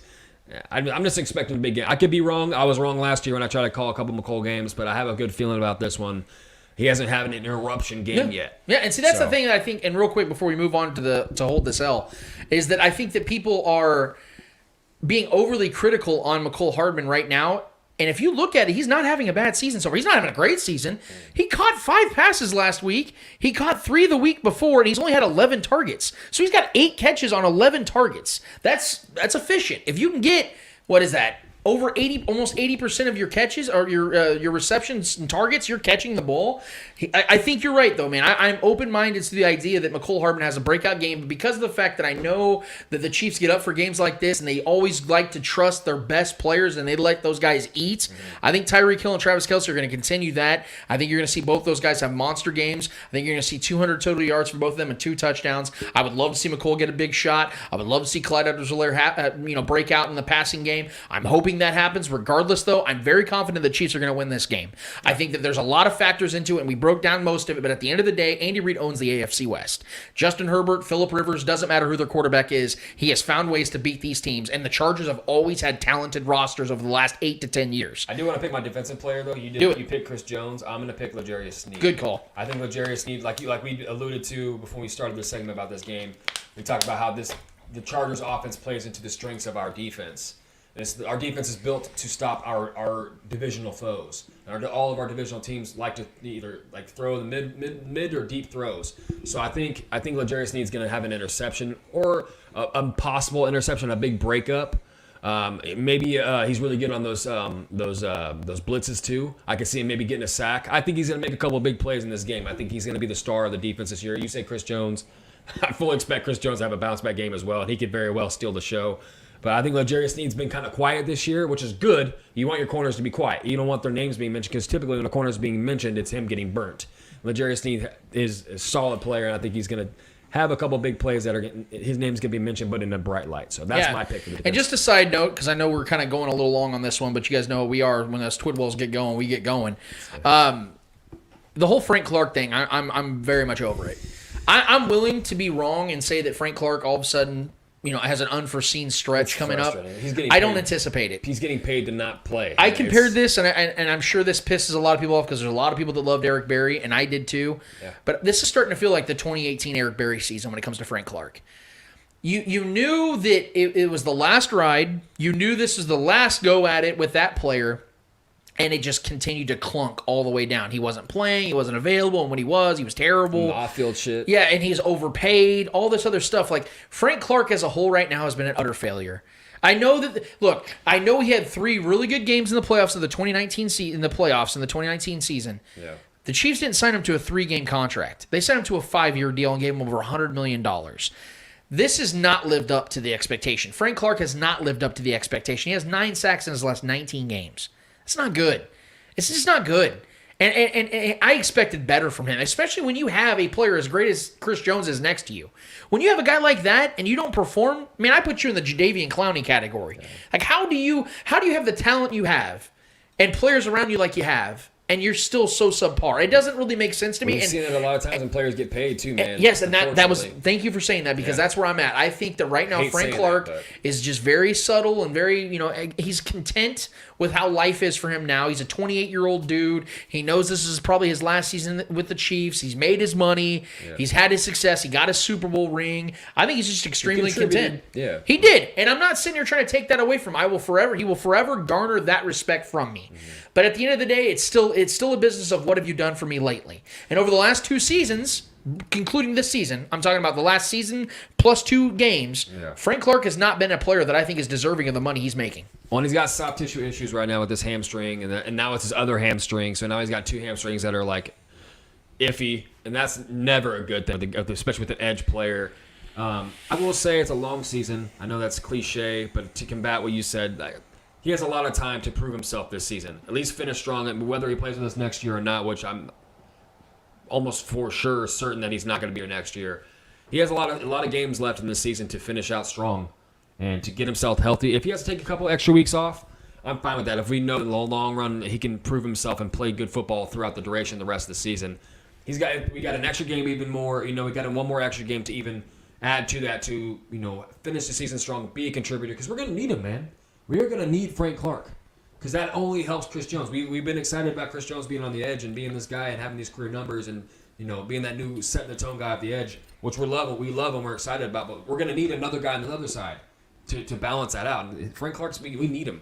We need Frank Clark's talent. We know he has it in him. It's just does he want to be that guy?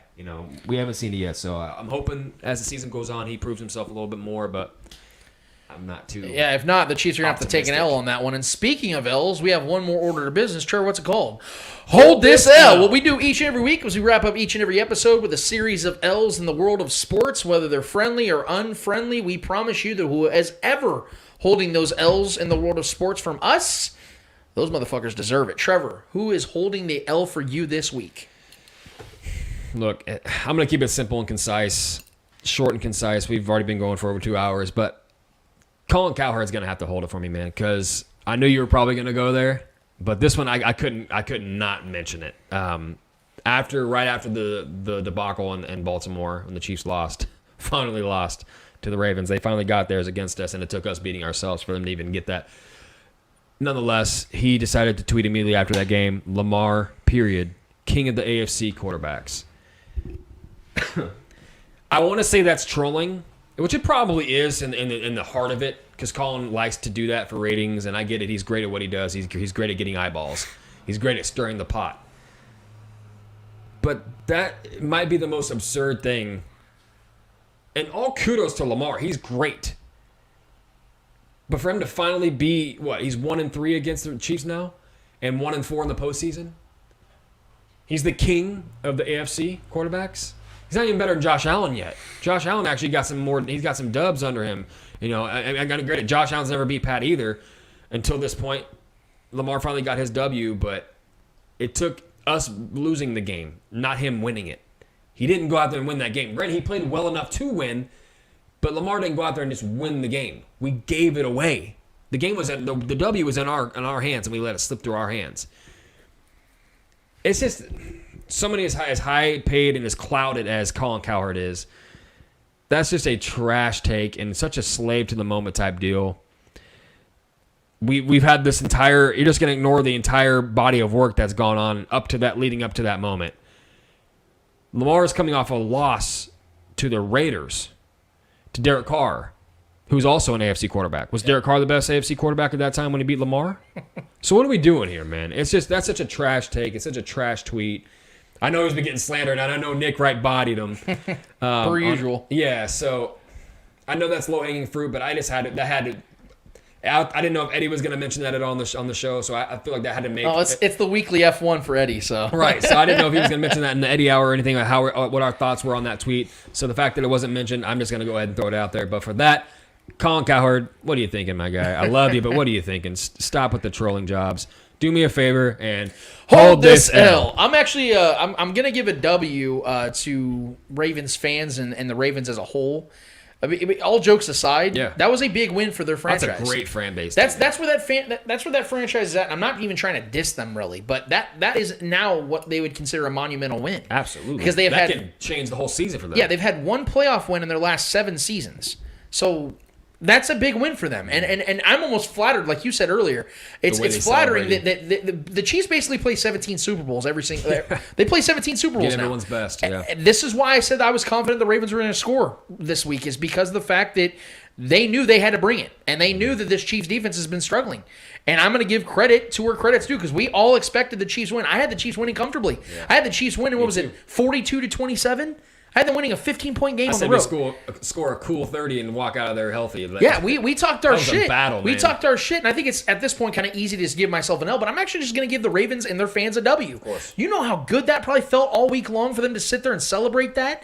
Now they get to play the Lions despite having, what was it, four or five players now on the COVID list for the Ravens? I mean, they're literally one more injury or a COVID test positive being the replacements, a true story of the replacements. Because they have so many guys out right now, but I would anticipate they'd probably still beat the Lions. The point, though, is that's a great win for them, man. I'm happy for their fans because I'm sure that it's been rough for them losing to the Raiders like they did, losing all these players, and then beating the face of the NFL. Really, I mean, I'm going to give them a W for it, man. But I think the Chiefs are going to bounce back very quickly, as in this next game. My L is actually going to go to another AFC team. So beginning of this season, going into this offseason, I was convincing myself that I think the Colts are going to be a good team. I think they're a team that's going to make the playoffs. I liked the Carson Wentz signing because I think Carson Wentz is a very talented player. And I thought, man, behind that offensive line with Frank Wright and him and them reuniting again, this is going to probably be a good thing for the Colts. They're probably going to be a very respectable team. Well, not only are the Colts yet to win a game this season, but now Carson Wentz has had 3 injuries. And 2 of those injuries came on one play. He now has not 1 but 2 bad wheels, guys. He has 2 flat tires right now, and he's a bicycle. So Carson Wentz is now sitting here injured. Now, I'm not trying to give an L to a guy who's injured, because that's fucked up to me. I don't sit here and dance around the grave of an injured player. Yeah. I thought it was really interesting that Carson Wentz said something in his press conference the other day, and I'm going to call him out for it. Just listen to this real quick and tell me what you guys notice. I mean, still sore. Both of them, and working through it. Honestly, a lot of unknown. See how my body responds, and doing everything we can. Each couple hours it's gotten better, so we'll kind of see how it continues to progress, and listen to the doctors, listen to my body, and see where we're at. Wait a second. Hold on. Let me go ahead. Hold on. I think I missed something, guys. Hold on. Let me try to skip forward and listen to this real quick. See how it continues to progress, and listen to the doctors, listen to my body. And we're listening to doctors now. Wait a second. I could have swore like 2 weeks ago Carson Wentz was sitting here and telling everybody that he's not going to get vaccinated because of how he feels, and it's a personal decision, going against what the doctors are telling everybody. But now that he's got another injury, Carson's going to talk about listening to doctors. Man, Trev, how convenient is that shit? So we're going to just pick and choose when to listen to the experts. Wow. Would you look at that? Carson Wentz using his brain. Trust the professionals. Wow. Whoa. Holy shit. That's insane. I had to listen to it twice just now. I've heard it like 8 times. That's incredible. Congratulations to you, Carson. You pick and choose when to listen to the people that are literally saving lives out there. Do me a solid, Mr. Carson Wentz, and hold this L. Woo! They say vaccinations keep you from foot injuries. I don't know. That's what I heard. I don't know. That's incredible. That's just incredible. RoboCop sitting here I talking think about he's- when he's choosing to listen. I think he is starting though. I think he's actually. I don't think he is. He hasn't been practicing all week. They said he's actually likely. I think there was a Oh, recent, really? Okay, recent well, update on the injury. He's, We'll have to hold on to Jacob Eason season. yeah, we'll see.